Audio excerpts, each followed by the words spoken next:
नमस्कार दोस्तों, स्वागत है आपका स्टडी फॉर सिविल सर्विसेज में। यदि स्टडी फॉर सिविल सर्विसेज के छात्र हैं तो ये वाला टेलीग्राम जरूर ज्वाइन करके रखिए। यूट्यूब चैनल में हमारे साथ है तो भी ये वाला टेलीग्राम ज्वाइन करना बहुत ज्यादा जरूरी है। सारे नोटिफिकेशन, सारे अपडेट, सारे मोस्ट इंपोर्टेंट पिक्स, सारा रिवीजन सब कुछ यहाँ पे बताया जाता है। टेस्ट को ध्यान से अटेम्प्ट करिए और बताइए कितना स्कोर आपने किया है, कितने सही किए हैं टोटल क्वेश्चन में से। सभी लोग अपना अपना स्कोर जरूर कमेंट करिए। दोस्तों, यूपी पीसीएस प्री 2021 के लिए ये full length mock test paper number 3 है। हालांकि ये टेस्ट पहले भी अपलोड हो चुका है, लेकिन उसमें कुछ आवाज और जो स्क्रीन के तालमेल की समस्या थी उसको देखते हुए इसे फिर से रिकॉर्ड किया जा रहा है। तो आइए शुरू करते हैं। इसमें 150 MCQs हैं, जैसा कि आप जानते हैं। 150 प्रश्नों के साथ हम अभ्यास करने वाले हैं और ये बाइलिंगुअल फॉर्मेट में है। अगर आपको पेड कोर्सेज ज्वाइन करने हैं तो यहाँ रुकिएगा, अदरवाइज पहले प्रश्न से शुरू करते हैं। देखिए, पहला प्रश्न यहाँ आप देख पा रहे हैं। निम्नलिखित में से किस स्थल से पशुपालन के प्राचीनतम साक्ष्य प्राप्त हुए हैं? प्राचीनतम यानी सबसे पुराने वाले।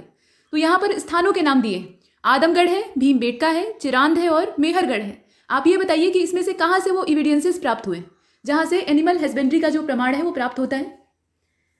और आप जानते हैं कि पशुपालन का जो प्रारंभ है वो मध्य पाषाण काल में होता है। मतलब मध्य पाषाणकालीन मानव ये पशुओं को पालतू बनाने का काम शुरू कर देता है। और इसके साक्ष्य भारत में आदमगढ़ का मतलब समझ रहे हैं, होशंगाबाद जो मध्य प्रदेश का है उसके पास वाली स्थिति है। और उसके बाद बागोर राजस्थान में है, भीलवाड़ा वाला जो जिला वाला क्षेत्र है वहाँ पर। तो इन 2 जगहों से प्राप्त हुए हैं। और मध्य पाषाण काल के जो मानव होते थे वो पशुपालन तो करते ही थे, उसके अलावा शिकार करते थे, मछली पकड़ते थे, खाने का संग्रहण, ये जो उनकी पुरानी आदत थी पूरा पाषाण काल वाली, वो भी करते थे। तो इस प्रकार का इनका जो घुमक्कड़पना था वो अभी भी जारी था। ऐसा नहीं था कि एकदम से बस्ती बसा कर रहते थे, लेकिन फिर भी कुछ नई सभ्यताओं को इन्होंने अपनाया था। तो यहाँ पशुपालन के साक्ष्य की बात हो रही थी, तो इसका जो करेक्ट आंसर है वो इसमें से कौन सा होगा? इसका ए वाला हो जाएगा, बाकी विकल्प इसमें सही नहीं होते हैं। आगे चलते हैं। क्वेश्चन नंबर 2 को हम लोग देखेंगे और यहाँ पर है प्रश्न नंबर 2। यहाँ देखिए कहा गया है कि निम्नलिखित में से कौन सा अभिलेख अपने शासक के साथ सही ढंग से मेल नहीं खाता है? राजाओं के समय में अभिलेख खुदवाए जाते थे, राजा अपने ही सौजन्य से करवाते थे ताकि उनकी स्मृतियां, उनका जो गौरव है वो जिंदा रहे, मतलब आने वाली पीढ़ियां उनके बारे में जाने। तो यहाँ पर नासिक अभिलेख है, यानी नासिक इंस्क्रिप्शन है। यहाँ आप देख पा रहे हैं ये गौतमी बलश्री का है। प्रयाग पिलर इंस्क्रिप्शन जो है ये समुद्रगुप्त का है। एहोल इंस्क्रिप्शन जो है ये पुलकेशिन द्वितीय का है। और ग्वालियर अभिलेख जो है वो धर्मपाल का है। ऐसा यहाँ पर दिया हुआ है। इसमें से कोई एक गलत है और जो मेल नहीं खाता है वही गलत होगा। तो बताइए कौन सा? आप जानते हैं कि ग्वालियर अभिलेख ये धर्मपाल कहाँ से लिखवा देंगे? इसको लिखवाने वाला शासक कौन था? ये शिलालेख हूण राजा मिहिर कुल के शासनकाल का मालूम होता है। मतलब इसमें जो जानकारियां दी हुई हैं उसके आधार पे। और ये जो 6वीं शताब्दी का समय था उसके पहले भाग में सूर्य मंदिर का एक निर्माण हुआ था। तो उस क्षेत्र या उस बात की जो जानकारी है वो भी इस शिलालेख से प्राप्त होती। तो ग्वालियर अभिलेख के बारे में देखा जाए तो मिहिर कुल से इसका संबंध है, धर्मपाल से नहीं। डी वाले को चुनते हैं। आगे चलते हैं। प्रश्न संख्या 3 को देखिए। इसमें 2 स्टेटमेंट है, सही कौन सा है ये आपको देखना है। तो निम्नलिखित कथनों पर विचार कीजिए। चारों वेदों का जो सम्मिलित रूप है, 4 वेद हैं टोटल, तो उनका जो संयुक्त रूप है वो संगीता कहलाता है। और उत्तर वैदिक काल का जो समय था उसमें अथर्ववेद का काफी महत्व हो गया। अथर्ववेद वेदों में सबसे नवीनतम है। तो इसमें आप देखकर बताइए। और इसकी दोनों जानकारियां यहाँ सही मालूम होती हैं, इसमें कोई दिक्कत नहीं है। तो इसीलिए हम सी का चुनाव करते हैं, मतलब दोनों सत्य है। 4 वेद जो है, ऋग्वेद, यजुर्वेद, सामवेद और अथर्ववेद, इन सभी को अगर संयुक्त रूप से देखा जाए तो ये यहाँ पर संगीता के नाम से जाने जाते हैं। और अकेले अगर अथर्ववेद को इसमें से निकाल देते हैं तो जो 3 वेद बचते हैं शुरुआत वाले, जो कि पुराने हैं, अथर्ववेद इनमें सबसे नवीनतम है। तो उन तीनों वेदों की जो तिकड़ी है उसको त्रयी कहा जाता है, मतलब वेद त्रयी के नाम से जानते हैं। फिलहाल इसमें दोनों सही है। और उसके बाद आगे चलते हैं। अथर्ववेद वेदों में सबसे नवीनतम है और बाद का जो समय होता है उसमें काफ़ी ज़्यादा फेमस होता है। इसमें आधुनिक बातों का पूरा लेखा जोखा है। जितनी भी आधुनिक समाज में हम चीज़ों को देखते हैं वो सारी अथर्ववेद में हमें दिखाई देती। क्वेश्चन नंबर 4 को देखिए। इसमें कहा जा रहा है कि परिशिष्ट पर्वन ये किस धर्म का महत्वपूर्ण ग्रंथ है? ये जो परिशिष्ट पर्वन नाम का यहाँ टेक्स्ट है ये किसका इंपॉर्टेंट टेक्स्ट है? मतलब यहाँ पे जो रिलीजन है उसका नाम आपको देखना है। तो जैनिज्म, बुद्धिज्म, इसके अलावा वैष्णविज्म और शैविज्म करके दिया हुआ है। बताइए इसमें से कौन सा होगा? प्रश्न बहुत ही आसान है। आप जानते हैं कि ये जो ग्रंथ है ये जैन धर्म से जुड़ा हुआ है। और इसके रचनाकार कौन थे? तो हेमचंद के द्वारा इसे रचा गया था। ठीक है, परिशिष्ट पर्वन ये जैन ग्रंथ है और हेमचंद के द्वारा इसकी रचना की गई थी। तो लेखक का नाम भी आप याद रखेंगे। इसके बाद आगे चलते हैं। Question number 5। इसमें आप देख रहे हैं कि कुछ मैच किया हुआ है। सुरकोटदा जगपति जोशी, बनावली RS बिष्ट, चनहुदड़ो MG मजूमदार और लोथल A घोष। इसमें से आपको ये देखना है कि उत्खननकर्ता और स्थल के साथ यहाँ मैचिंग किसकी गलत है। यहाँ पर आपको देखना था कि एक्सकेवेटर और जो साइट्स दी हुई हैं वो सही तरीके से मैच कर रही हैं या नहीं, और जो गलत है उसका चुनाव करना है। बताइए।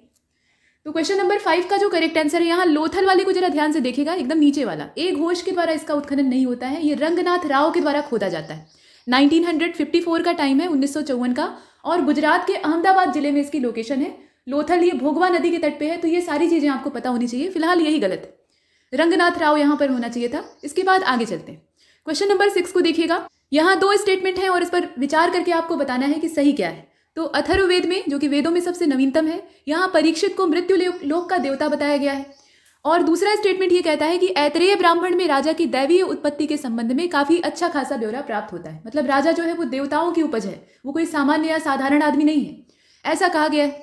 तो आप ये बताएंगे कि इसमें से सही कौन सा है। अच्छा, इसका जो अंग्रेजी वर्जन है उसमें थोड़ी सी दिक्कत है। यहाँ गॉड ऑफ डेथ इनको कह दिया गया है, मतलब मृत्यु का देवता। तो मृत्यु लोक का देवता और मृत्यु का देवता, इसमें फर्क होता है। मृत्यु लोक पृथ्वी को कहा जाता है, तो पृथ्वी का भगवान ये परीक्षित को कहा जाता था और यही सही बात है। इसका जो अंग्रेजी वर्जन है उसमें गॉड ऑफ डेथ नहीं होगा। ठीक, अब इस प्रकार से आप देखिए, इसमें करेक्ट वन आपको चुनना है और इसका जो करेक्ट आंसर है यहाँ आप ध्यान से पहले देख लीजिए इसे, वो सी वाला हो जाएगा। सी में ये कहा गया है कि दोनों सत्य है। देखिए, परीक्षित जो थे ये अभिमन्यु और उत्तरा के पुत्र थे, पांडवों के अंतिम वंशज कहे जाते हैं। हालांकि इसके बाद भी वंशावली आगे चलती है। और परीक्षित ने ही एक चक्रवर्ती, एक सम्राट की हैसियत से पृथ्वी पर शासन किया, जबकि महाभारत के युद्ध में सारे क्षत्रिय राजा या जितने भी पुरुषार्थी पुरुष थे उनका संहार हो गया था और पांडव जो है वो हिमालय की तरफ चले जाते हैं, संन्यास ले लेते हैं, राजपाट इनके हाथ में आ जाता है। तो इनको मृत्यु लोक का देवता कहा जाता है। और ऐतरेय ब्राह्मण, जो वेदों के ब्राह्मण ग्रंथ होते हैं, वो वेदों की सरल व्याख्या करते हैं। तो इसमें राजा को दैवीय उत्पत्ति से संबंधित माना गया है, मतलब ये कोई ऐसा वैसा आदमी नहीं होता था। तो सी वाले को चुनते हैं, आगे चलते हैं। क्वेश्चन नंबर 7 को देखिएगा। इसमें यह कहा गया कि बुद्ध के पंचशील सिद्धांतों का वर्णन कहाँ से प्राप्त होता है। गौतम बुद्ध ये सनातन धर्म के ही पहले अनुयायी थे, मतलब शुरुआत इनकी जब होती है तो ये हिंदू राजा के बेटे थे और उसके बाद इनके मन में विरक्ति पैदा होती है, हिंदू धर्म की जो बुराइयां हैं उसको देखते हैं और उससे परेशान होते हैं, कुछ मध्यम मार्ग निकालने का प्रयास करते हैं, तो एक नया धर्म इजाद हो जाता है जिसे कि हम बौद्ध धर्म कहते हैं। तो इसके प्रणेता यही थे, लेकिन इन्होंने सीखा कहाँ से था, तो सनातन और वैदिक सभ्यता जो हमारी है, जो हमारा वैदिक दर्शन है, वहाँ से ये सीखते थे। अब यहाँ पर बुद्ध के जो पंचशील सिद्धांत हैं वो बुद्ध ने इजाद नहीं किए हैं, बल्कि लिए हैं, बोरो किए हैं। तो यहाँ पर कहाँ से लिए हैं ये आपको बताना है। छांदोग्य उपनिषद है, कठोपनिषद है, अंगुत्तर निकाय है और भगवती सूत्र है। ये सारे जाने पहचाने ग्रंथ आप देख रहे हैं और आप जानते हैं कि इसका करेक्ट आंसर कौन सा होगा। ए वाला होगा। छांदोग्य उपनिषद से उन्होंने ये सब किराए पर लिया है, मतलब लीज पर ले रखा है और कभी लौटाया नहीं। ठीक, ये वेदों की निंदा करते थे, ईश्वर के अस्तित्व को नकारते थे, पुनर्जन्म का जो सिद्धांत था उसमें भी इनका जो भेदभाव है वो दिखाई देता है, लेकिन उसके बावजूद ये जो वेदों का दर्शन होता था उससे काफी ज्यादा प्रेरित होते थे। इसके बाद आगे चलते हैं। क्वेश्चन नंबर 8 को देखिएगा। Consider the following statement. 2 statement इसमें दे रखे हैं, सही कौन सा है ये आपको देखना है। तो जैन धर्म संसार की वास्तविकता को स्वीकार करता है, मतलब संसार जो है वो वास्तविक है, ये इमेजिनरी नहीं। और सृष्टिकर्ता के रूप में वो ईश्वर को स्वीकार नहीं करता है, मतलब संसार तो वास्तविक है लेकिन ईश्वर यहाँ पर सृष्टिकर्ता या सृजनकर्ता नहीं है, ये उसने कहा। और जैन धर्म पुनर्जन्म और कर्मवाद पर विश्वास करता है, मतलब आत्मा जो है वो मरती नहीं है, बस वो शरीर बदलती रहती है। एक शरीर जो है वो जीर्ण हो जाता है तो उसके बाद वो नए वाले शरीर में एंटर कर जाती है। और कर्मवाद यानी जैसा कर्म करोगे वैसा भरोगे, ये वाला जो सिद्धांत है इस पर जैनिज्म यकीन करता है। अब आप इसमें से बताइए कि करेक्ट कौन सा है। प्रश्न पूरा आप देख रहे हैं और 8वें का जो करेक्ट आंसर है वो भी सी वाला ही होगा। इसमें दोनों बात सही है। तो जैन धर्म के जो सिद्धांत हैं और जो बुद्ध या बौद्ध धर्म के सिद्धांत हैं उनको आपस में कंपेयर करने वाले भी प्रश्न आते हैं, तो दोनों के बारे में जानते रहिए। फिलहाल इसका सी सही। इसके बाद आगे चलते हैं। Question number 9। इसमें यह कहा जा रहा है कि जैन धर्म मतलब ये जैन धर्म का ग्रंथ है और इसका नाम है उत्तराध्यायन सूत्र। यहाँ जो हिंदी अनुवाद है उसमें थोड़ी समस्या है, उत्तराध्यायन सूत्र इसको कहा जाता है। इसमें वासुदेव को जैन तीर्थंकर का समकालीन बताया गया है। तो ये कौन से जैन तीर्थंकर हैं उनका नाम आपको देखना है। अब यहाँ वासुदेव कौन है, तो ये भगवान श्री कृष्ण के बारे में कहा जा रहा है। उनके पिता का नाम वसुदेव था, इसीलिए उनको वासुदेव कहा जाता है, मतलब वसुदेव का बेटा। ठीक है, तो यहाँ इनके समकालीन जैन धर्म के कौन से तीर्थंकर थे जरा देख लीजिएगा। ऋषभदेव, पार्श्वनाथ, अरिष्टनेमी और शांतिनाथ, इस प्रकार से दिया है। जैन धर्म में टोटल 24 तीर्थंकर हुए हैं। सबसे अंतिम वाले महावीर स्वामी थे और यही इसके वास्तविक संस्थापक या एक तरह से प्रचारक कहे जा सकते हैं। प्रोपेगेशन का काम तो इन्होंने ही किया था। हालांकि जैन धर्म बहुत पहले से विद्यमान था, बुद्ध की तरह महावीर ने इसे इजाद नहीं किया था बल्कि प्रोपेगेट करने का काम किया था। तो इसमें से जरा देखकर बताइए। और क्वेश्चन नंबर 9 का जो करेक्ट आंसर है वो सी हो जाएगा। ये अरिष्टनेमी थे जो कि वासुदेव कृष्ण के समकालीन कहे जाते हैं। इसके बाद आगे चलते हैं। और जैन तीर्थंकर हैं उनके बारे में एक खास बात यह है कि जितने भी हुए हैं वो सभी राजा के बेटे थे, मतलब ज्यादातर वो क्षत्रिय कुल से संबंध रखते थे। इसके बाद क्वेश्चन नंबर 10 को देखिएगा। शिव के 8 रूपों का उल्लेख किस ब्राह्मण में किया गया है, मतलब ब्राह्मण ग्रंथ जो वेदों के हैं उसमें से नाम आपको चुनने हैं। भगवान शिव के 8 रूपों का इसमें ब्यौरा दिया गया है, तो देख लीजिए। और क्वेश्चन नंबर 10 का जो करेक्ट आंसर है वो सी हो जाएगा। ये शतपथ ब्राह्मण है जिसमें कि इस प्रकार का 8 रूपों का भगवान शिव के उल्लेख प्राप्त होता है। इसके बाद आगे चलते हैं। इसमें क्वेश्चन नंबर 11 आपके सामने है। चंदबरदाई की पृथ्वीराज रासों के आधार पर राजपूतों की उत्पत्ति के बारे में कौन सा कथन सत्य है। कुल मिलाकर यहाँ पर 4 स्टेटमेंट दिए हैं, तो सारे स्टेटमेंट जो है वो गलत नहीं है। लेकिन यहाँ चंद का क्या मत था वो आपको चुनना है। ये जितने भी वाक्य आप देख रहे हैं ना, ये सभी इतिहासकारों के द्वारा सुझाए हुए हैं कि राजपूत कैसे उत्पन्न हुए थे। इनकी जो धमनियाँ होती हैं रक्त की, उसमें ज्वाला घूमती रहती है, मतलब ये बहुत उत्तेजित रहते हैं, मरने मारने में यकीन करते हैं, मतलब अपने स्वाभिमान के साथ समझौता नहीं करते। महाराणा प्रताप हो चाहे रानी पद्मिनी हो या जितने भी राजपूत हैं, सिर्फ नाम गिनाने की बात नहीं है, ये स्वाभिमान के जीते जागते प्रतीक होते हैं। तो इसमें देखकर बताइए चंद बरदाई ने क्या कहा। राजपूतों की उत्पत्ति माउंट आबू पर वशिष्ठ के अग्निकुंड से हुई है, ऐसा कहा जाता है। और राजपूत जाति जो है वो कुषाण और हूण आदि विदेशी जातियों से उत्पन्न हुई है, मतलब उनकी संतति है। राजपूत सामाजिक आर्थिक प्रक्रिया की उपज थे, मतलब जो समाज का ढांचा था या उस समय की जो इकोनॉमिक व्यवस्था थी उसके आधार पर इनका जन्म होता है। और राजपूत प्राचीन क्षत्रियों की ही संतान थे, ऐसा इसमें कहा गया। राजपूत शब्द ये आया कहाँ से है? राजपुत्र इसका शुद्ध रूप होता है, मतलब राजा का बेटा। तो बताइए इसमें से चंद बरदाई की जो पृथ्वीराज रासो है उसमें किस प्रकार का विवरण दिया हुआ है। और क्वेश्चन नंबर 11 का जो करेक्ट आंसर है वो इसमें से ए वाला हो जाएगा, ऊपर वाला ही सही है। The origin of Rajputas is believe to have originated from fire pit of Vashishtha on mount Abu. मतलब यहाँ पे जो माउंट आबू है, जिसे कि हम देखते हैं राजस्थान वाले इलाके में, वहाँ पे वशिष्ठ ऋषि ने एक यज्ञ किया था। और यज्ञ में जब वो समिधा झोंकते हैं, गुस्से में आकर क्रोध में रहते हैं, तो जैसा भाव उनका रहता है वैसी ही आहुति जाती है और उसके बाद प्रचंड ज्वाला उस अग्निकुंड से पैदा होती है और वहां से ये राजपूतों की जो वंशावलियां हैं वो पुरुषों के रूप में जन्म लेती, ऐसा इसने माना था। इसके बाद आगे चलते हैं, इसका ए वाला परफेक्ट है। क्वेश्चन नंबर 12 को देखिएगा। नैषधीय चरितम, खंडन खाद्य, ये 2 ग्रंथों के नाम है। आपको ये बताना है कि ये किसकी रचना है। तो नीचे कुछ लोगों के नाम दिए हैं। श्रीहर्ष का नाम दिया है, बीसल देव यानी विग्रहराज चतुर्थ इनका नाम था, ये भी राजा थे, तो इनका नाम दे रखा है। सोमदेव का नाम है और चंद बरदाई जो कि पृथ्वीराज चौहान यानी राय पिथौरा का साथी था, उनका मित्र और उनका दरबारी कवि था। आप बताइए इसमें से किसकी ये रचनाएं हैं। और क्वेश्चन नंबर 12 का जो करेक्ट आंसर है वो ए हो जाएगा। ये श्रीहर्ष की रचनाएं हैं, इसमें नैषधीय चरितम और खंडन खाद्य इन दोनों ग्रंथों का नाम आता है। नेक्स्ट क्वेश्चन नंबर 13, निम्नलिखित में से किसने खजुराहो के प्रसिद्ध विष्णु मंदिर का निर्माण करवाया था। खजुराहो में मंदिरों का समूह है, ऐसा नहीं कि किसी एक देवता के मंदिर, उसमें अलग अलग देवी देवताओं के जो मंदिर हैं वो प्राप्त होते हैं। तो उसमें से विष्णु मंदिर का निर्माण ये किसने करवाया था। यहाँ व्यक्ति का नाम जरा देखिएगा, नन्नूक चंदेल, विद्याधर, यशोवर्मन या धंग नाम दिए हैं, आप देख सकते हैं। और इसमें से जो करेक्ट आंसर है पहले देख लीजिए, सी वाला हो जाएगा, यशोवर्मन। ठीक है, 13वें का क्या होगा, सी वाला हो जाएगा। असल में देखिए यहाँ एक बात यह है कि बनवाना एक अलग चीज होती है और मूर्ति की प्राण प्रतिष्ठा ये दूसरी बात होती है। तो एक शासक वो होता है जो कि वहां पे एक मूर्ति ले आकर या मंगवाकर स्थापित कर देता है, वो आस्था का केंद्र बन जाता है। अब उसके जो आगे वाले वंशज हैं, उसके जो उत्तराधिकारी होते हैं, वो उस पर एक भव्य मंदिर खड़ा कर देते हैं। तो यहाँ पर मंदिर खड़ा करने वाले शासक की बात हो रही है, तो वो यशोवर्मन था। ठीक है, आगे चलते हैं। क्वेश्चन नंबर 14 को देखिएगा। निम्नलिखित कथनों पर आपको विचार करना है। तो राष्ट्रकूटों ने अपने राज्यों में, अपने राज्यों में ये बिखरे हुए थे, मुस्लिम व्यापारी जो होते थे, मतलब यहाँ पे जो इस्लामिक ट्रेडर्स होते थे, उनको बसने और इस्लाम के प्रचार की स्वीकृति दी थी। और राष्ट्रकूट जो डायनेस्टी थी उसकी राजधानी, मूल राजधानी मान्यखेत थी। आप ये बताइए कि इसमें से सत्य कौन सा है। और क्वेश्चन नंबर 14 का जो करेक्ट आंसर है वो इसमें से सी वाला हो जाएगा। दोनों सत्य है, दोनों में कोई समस्या नहीं है। राष्ट्रकूट जो थे वो थोड़ा लचीला रवैया अपनाते हैं समय को देखते हुए, हालांकि समझौता करने वाले लोग नहीं थे, लेकिन परिस्थिति के हिसाब से ढल जाते हैं। तो इन्हें लगता है कि भाई जो इस्लाम का प्रचार प्रसार बहुत तेजी से भारत में हो रहा है, ये लोग एंटर कर चुके हैं और अब जाने वाले नहीं है। तो ऐसी स्थिति में इनके साथ मिलजुल कर रहना और इनके साथ थोड़ा सौहार्द वाला जो बर्ताव है उसी को रखने में भलाई है, तो इसलिए ये ऐसा करते हैं। और इनकी जो राजधानी थी वो मान्यखेत थी, तो सी वाले को हम चुनते हैं। इसके बाद नेक्स्ट क्वेश्चन नंबर 15, ये भी इतिहास से जुड़ा हुआ, मतलब आर्ट एंड कल्चर वाला क्वेश्चन है। इसमें 2 स्टेटमेंट है और दोनों में से सही क्या है वो आपको देखना है। तो पहला स्टेटमेंट ये कहता है कि मामल्य शैली का विकास, ये एक स्टाइल है आर्किटेक्चर का, तो इस शैली का विकास महेंद्र वर्मन प्रथम के समय में हुआ था। राजा का नाम बहुत ध्यान से देखिएगा। और रथ मंदिर जो है, रथ टेम्पल, 5 पांडव और एक द्रौपदी के नाम से, उसमें जो द्रौपदी रथ है वो सबसे छोटा है। रथ शब्द जो है यहाँ मंदिरों के लिए इस्तेमाल किया गया है और इसका कोई आपस में जोड़ नहीं है। ऐसा नहीं कि कोई बहुत बड़ा तर्क है कि रथ के आकार के थे, ऐसा कुछ नहीं। नाम दिया गया है और ये बेतुका है, मतलब मंदिर को रथ कह देना ये बुद्धिमानी तो है नहीं, लेकिन कहा गया है। तो आप ये बताइए कि इसमें से सही क्या है। प्रश्न आप पूरा देख रहे हैं।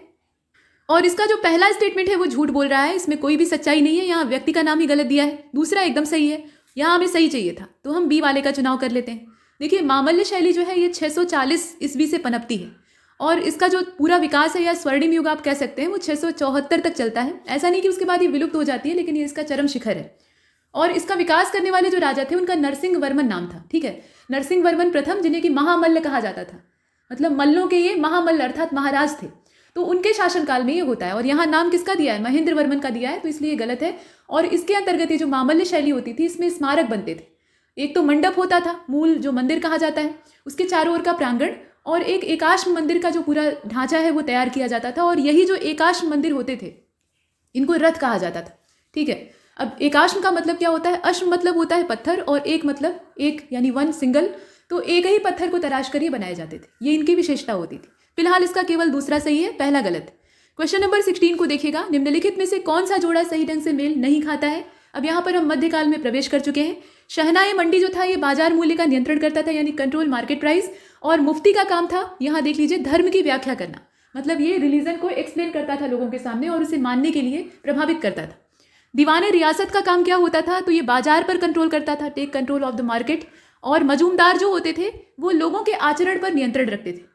अब इसमें से आपको ये देखकर बताना है कि कौन सा गलत है। जो गलत है उसी की तलाश करनी है। 3 सही है, 1 गलत है, और इसमें मजूमदार वाला ही गलत है। मजूमदार का काम ये नहीं होता था, वो उधार लिए गए धन का हिसाब रखने का काम करता था, मतलब keep track of the money land.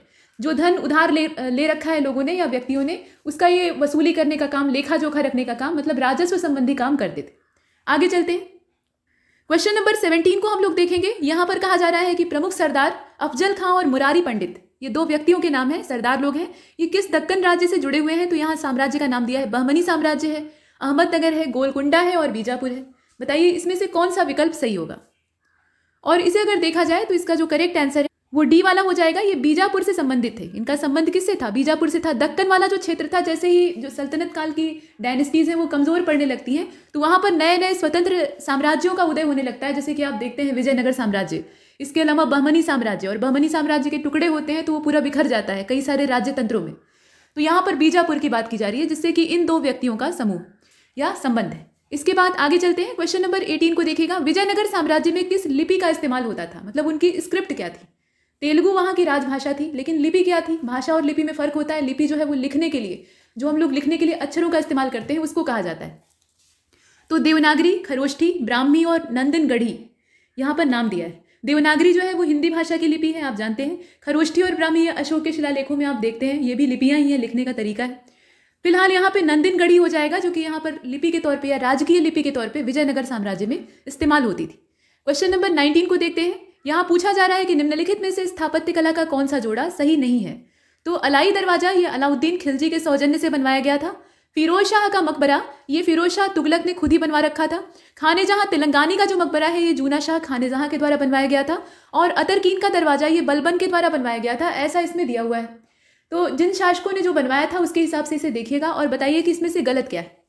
जो गलत है उसी की तलाश करनी है। और क्वेश्चन नंबर 19 का जो करेक्ट आंसर है वो डी हो जाएगा। ये अतरकीन का दरवाजा बलबन ने नहीं बनवाया था। तो फिर बताइए कि किसने बनवाया था।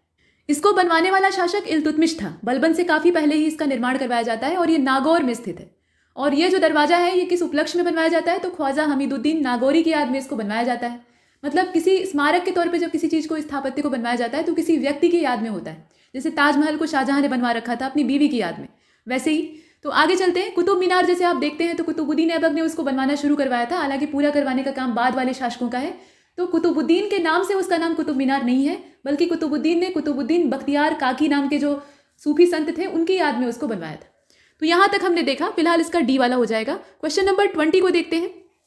20वें प्रश्न में ये कहा गया कि सही कौन सा है, जरा बताइए। तो रामानुज जो थे उन्होंने वशिष्ठ दर्शन का प्रतिपादन किया था, ऐसा यहाँ पर दिया हुआ है।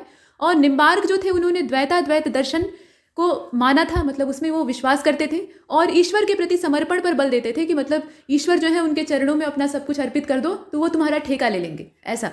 तो बताइए इसमें से सही क्या है। देख लीजिए, दर्शन जो होता है वो बड़ा गहराई से देखा जाता है, उसमें गूढ़ता होती है।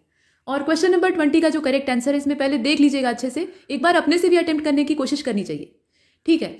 तो फिलहाल इसका सी वाला हो जाएगा। इसमें बोथ फर्स्ट एंड सेकंड, इसमें कोई समस्या नहीं है। तो दोनों स्टेटमेंट आप ध्यान से देखेंगे और ये फैक्ट की तरह से आप रटेंगे, क्योंकि यहाँ से अलग अलग प्रश्न भी बन सकते हैं। आवश्यक नहीं है कि दोनों एक साथ ही मिलेगा आपको।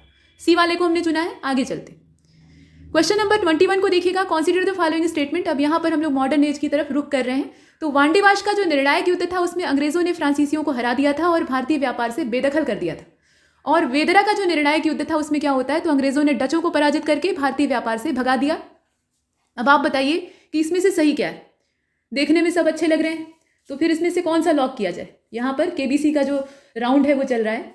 तो क्वेश्चन नंबर 21 का जो करेक्ट आंसर है वो इसमें से हो जाएगा सी वाला, सी का मतलब ये है कि इसमें दोनों जो स्टेटमेंट दिए हैं वो परफेक्ट है। वांडीवाश का जो युद्ध है वो 1760 में होता है, आप जानते हैं, और इसमें फ्रांसीसी जो ईस्ट इंडिया कंपनी थी और अंग्रेजों के बीच में संघर्ष होता है। और ये निर्णायक युद्ध इसलिए होता है क्योंकि इसके बाद फ्रांसीसियों की शक्ति एकदम समाप्त हो जाती है।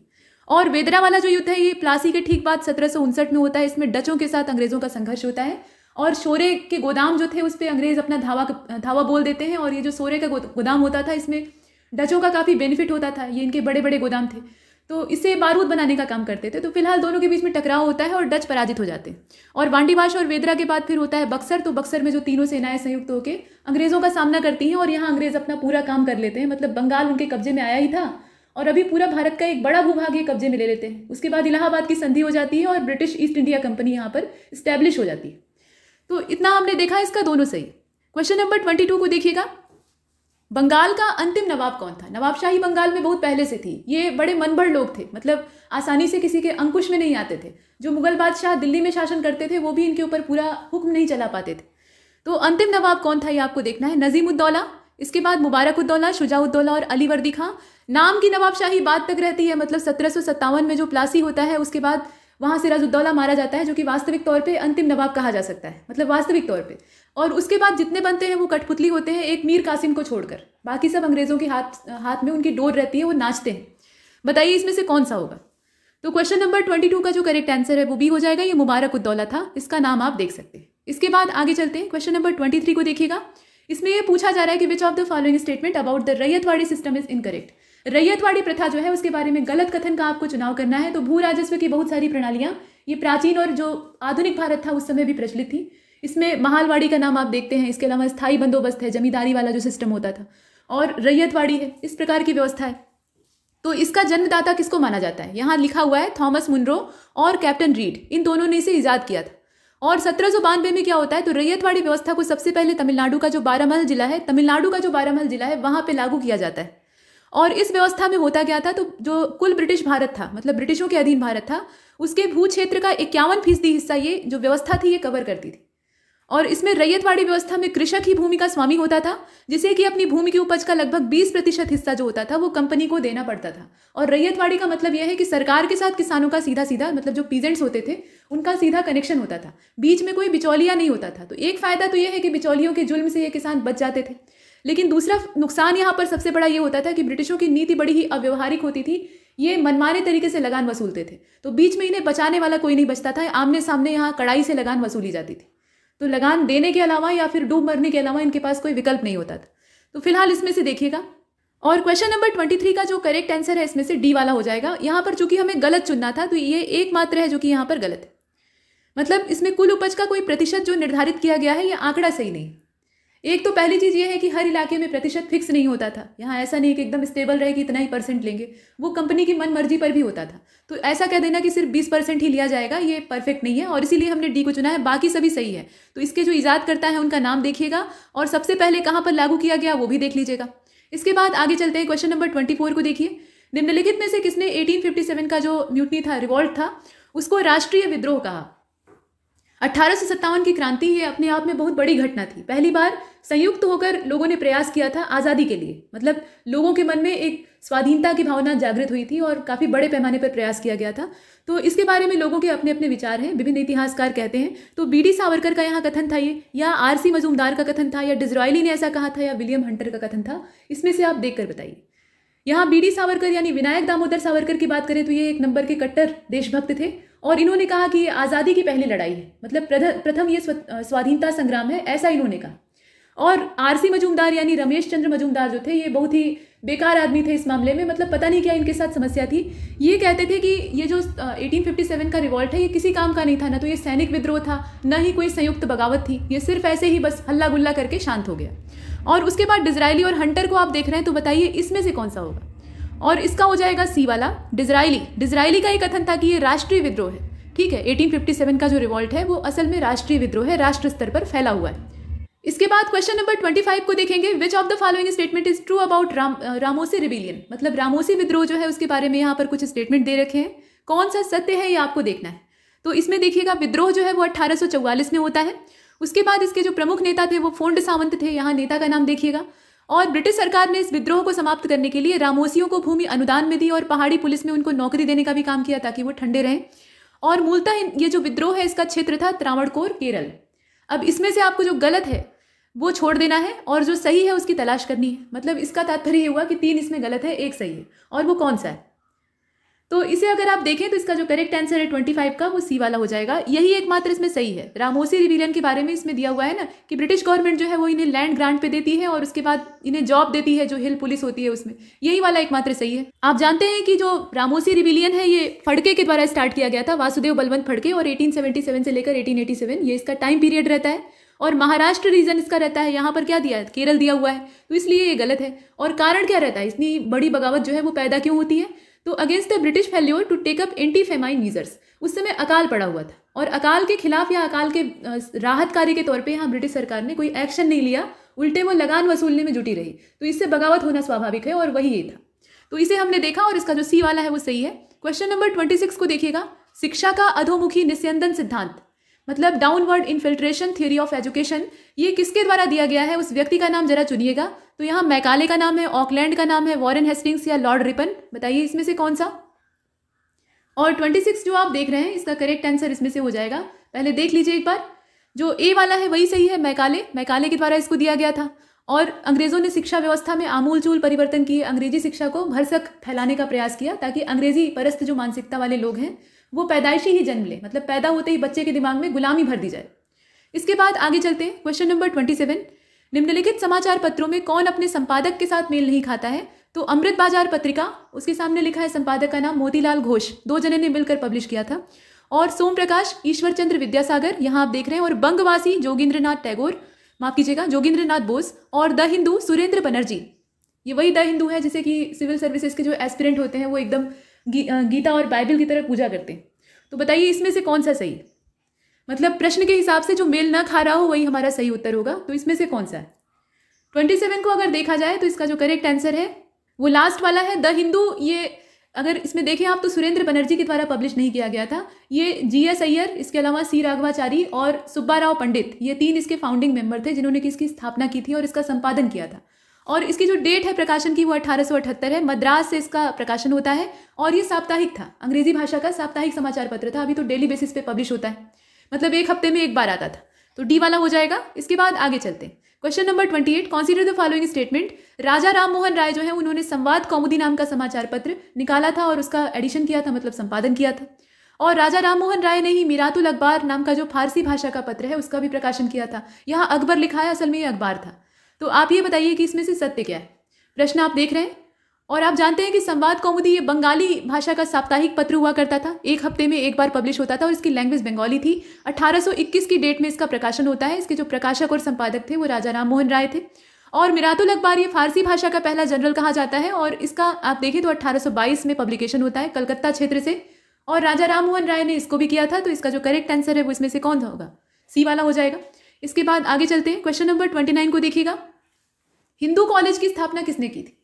अब यहाँ पर नाम दिया है राजा राम मोहन राय, डेविड हेयर या केशव चंद्र सेन या श्रीधरालू नायडू, इसमें नाम दे रखा है, आप बताइए।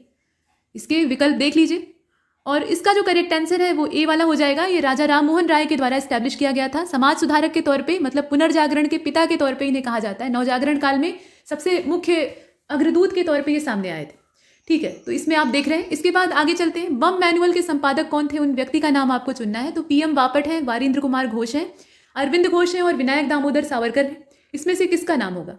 तो अपने भारत के लोग जो थे वो आधुनिक बम बनाने की कला नहीं जानते थे, और ये जो क्रांतिकारी लोग होते थे जो कि उग्रवादी विचारधारा के थे, ये चाहते थे कि ये जो आधुनिक विधियां हैं, मतलब हथियार, गोले बारूद हैं, इनको बनाने का काम हम लोग भी सीखें ताकि अंग्रेजों को फोड़ सकें।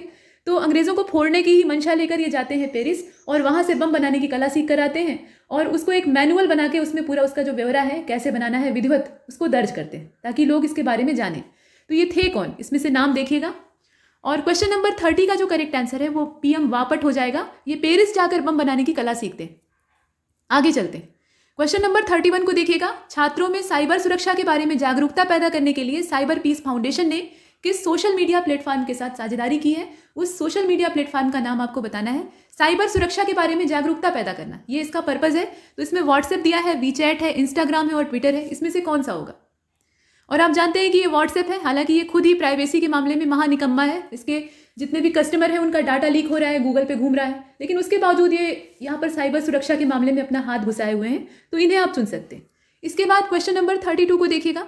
हाल ही में किस राज्य के मुख्यमंत्री सर्बानंद सोनोवाल ने, इनका नाम दे रखा है, राज्य पूछ रहा है, इन्होंने राज्य पर्यटन संजीवनी योजना को शुरू किया था। ये राज्य स्तरीय पर्यटन संजीवनी योजना है। तो ये राज्य कौन सा था जिसके ये मुख्यमंत्री हैं? उत्तर प्रदेश, बिहार, आसाम और महाराष्ट्र, इसमें नाम दिया है। और आप जानते हैं कि यहाँ पर सी वाला हो जाएगा, ये असम के मुख्यमंत्री हैं, यहाँ आप देख सकते हैं। इसके बाद क्वेश्चन नंबर 33 को देखेंगे और इसमें कहा जा रहा है कि हाल ही में प्रधानमंत्री नरेंद्र मोदी ने किस विश्वविद्यालय में स्वामी विवेकानंद जी की मूर्ति का अनावरण किया है? स्टैचू ऑफ यूनिटी, ये कहाँ पे है? ये गुजरात में है। और ये जो स्टैचू है ये स्वामी विवेकानंद का है और इसे कहाँ पर स्टैब्लिश किया गया है ये आपको बताना है। तो लखनऊ यूनिवर्सिटी है, दिल्ली यूनिवर्सिटी है, बीएचयू है या फिर जेएनयू है, इसमें से कौन सा होगा? तो ये जेएनयू में स्टैब्लिश की गई है। यहाँ जवाहरलाल नेहरू विश्वविद्यालय दिल्ली का जो है बहुत फेमस यूनिवर्सिटी है और यहाँ पर नई नई जो नवोन्मेषी विचारधारा है वो पनपती है, भले ही सरकार को इससे तीता लगे। तो ये जो क्षेत्र है यहाँ पे इस मूर्ति का अनावरण किया गया है। इसके बाद आगे चलते हैं। क्वेश्चन नंबर 34 को देखिएगा। नेशनल स्कूल ऑफ ड्रामा के नए चेयरमैन या चेयरपर्सन कौन अपॉइंट किए गए हैं? ये नेशनल स्कूल ऑफ ड्रामा है तो निश्चित रूप से जो अभिनेता या अभिनेत्री हैं उन्हीं के नाम आप देखेंगे। जावेद अख्तर हैं, परेश रावल हैं, अनुपम खेर हैं और जया बच्चन है। इसमें से किसका नाम होगा देख कर बताइए। और 34 का बी हो जाएगा। ये परेश रावल जी हैं जो कि एक खलनायक की हैसियत से, एक नायक की हैसियत से और एक कॉमेडियन की हैसियत से बहुत अच्छे अच्छे काम कर चुके हैं, मतलब इनकी फिल्में दर्शनीय होती हैं, तो इसे आपने देखा। इसके बाद आगे चलते हैं। क्वेश्चन नंबर 35, यहाँ कहा गया कि हाल ही में किस भारतीय को स्वास्थ्य संगठन की महामारी संबंधी तैयारियों और प्रतिक्रिया के लिए स्वतंत्र पैनल में शामिल किया गया है? ये जो पैनल है ये कैसा है? ये इंडिपेंडेंट है।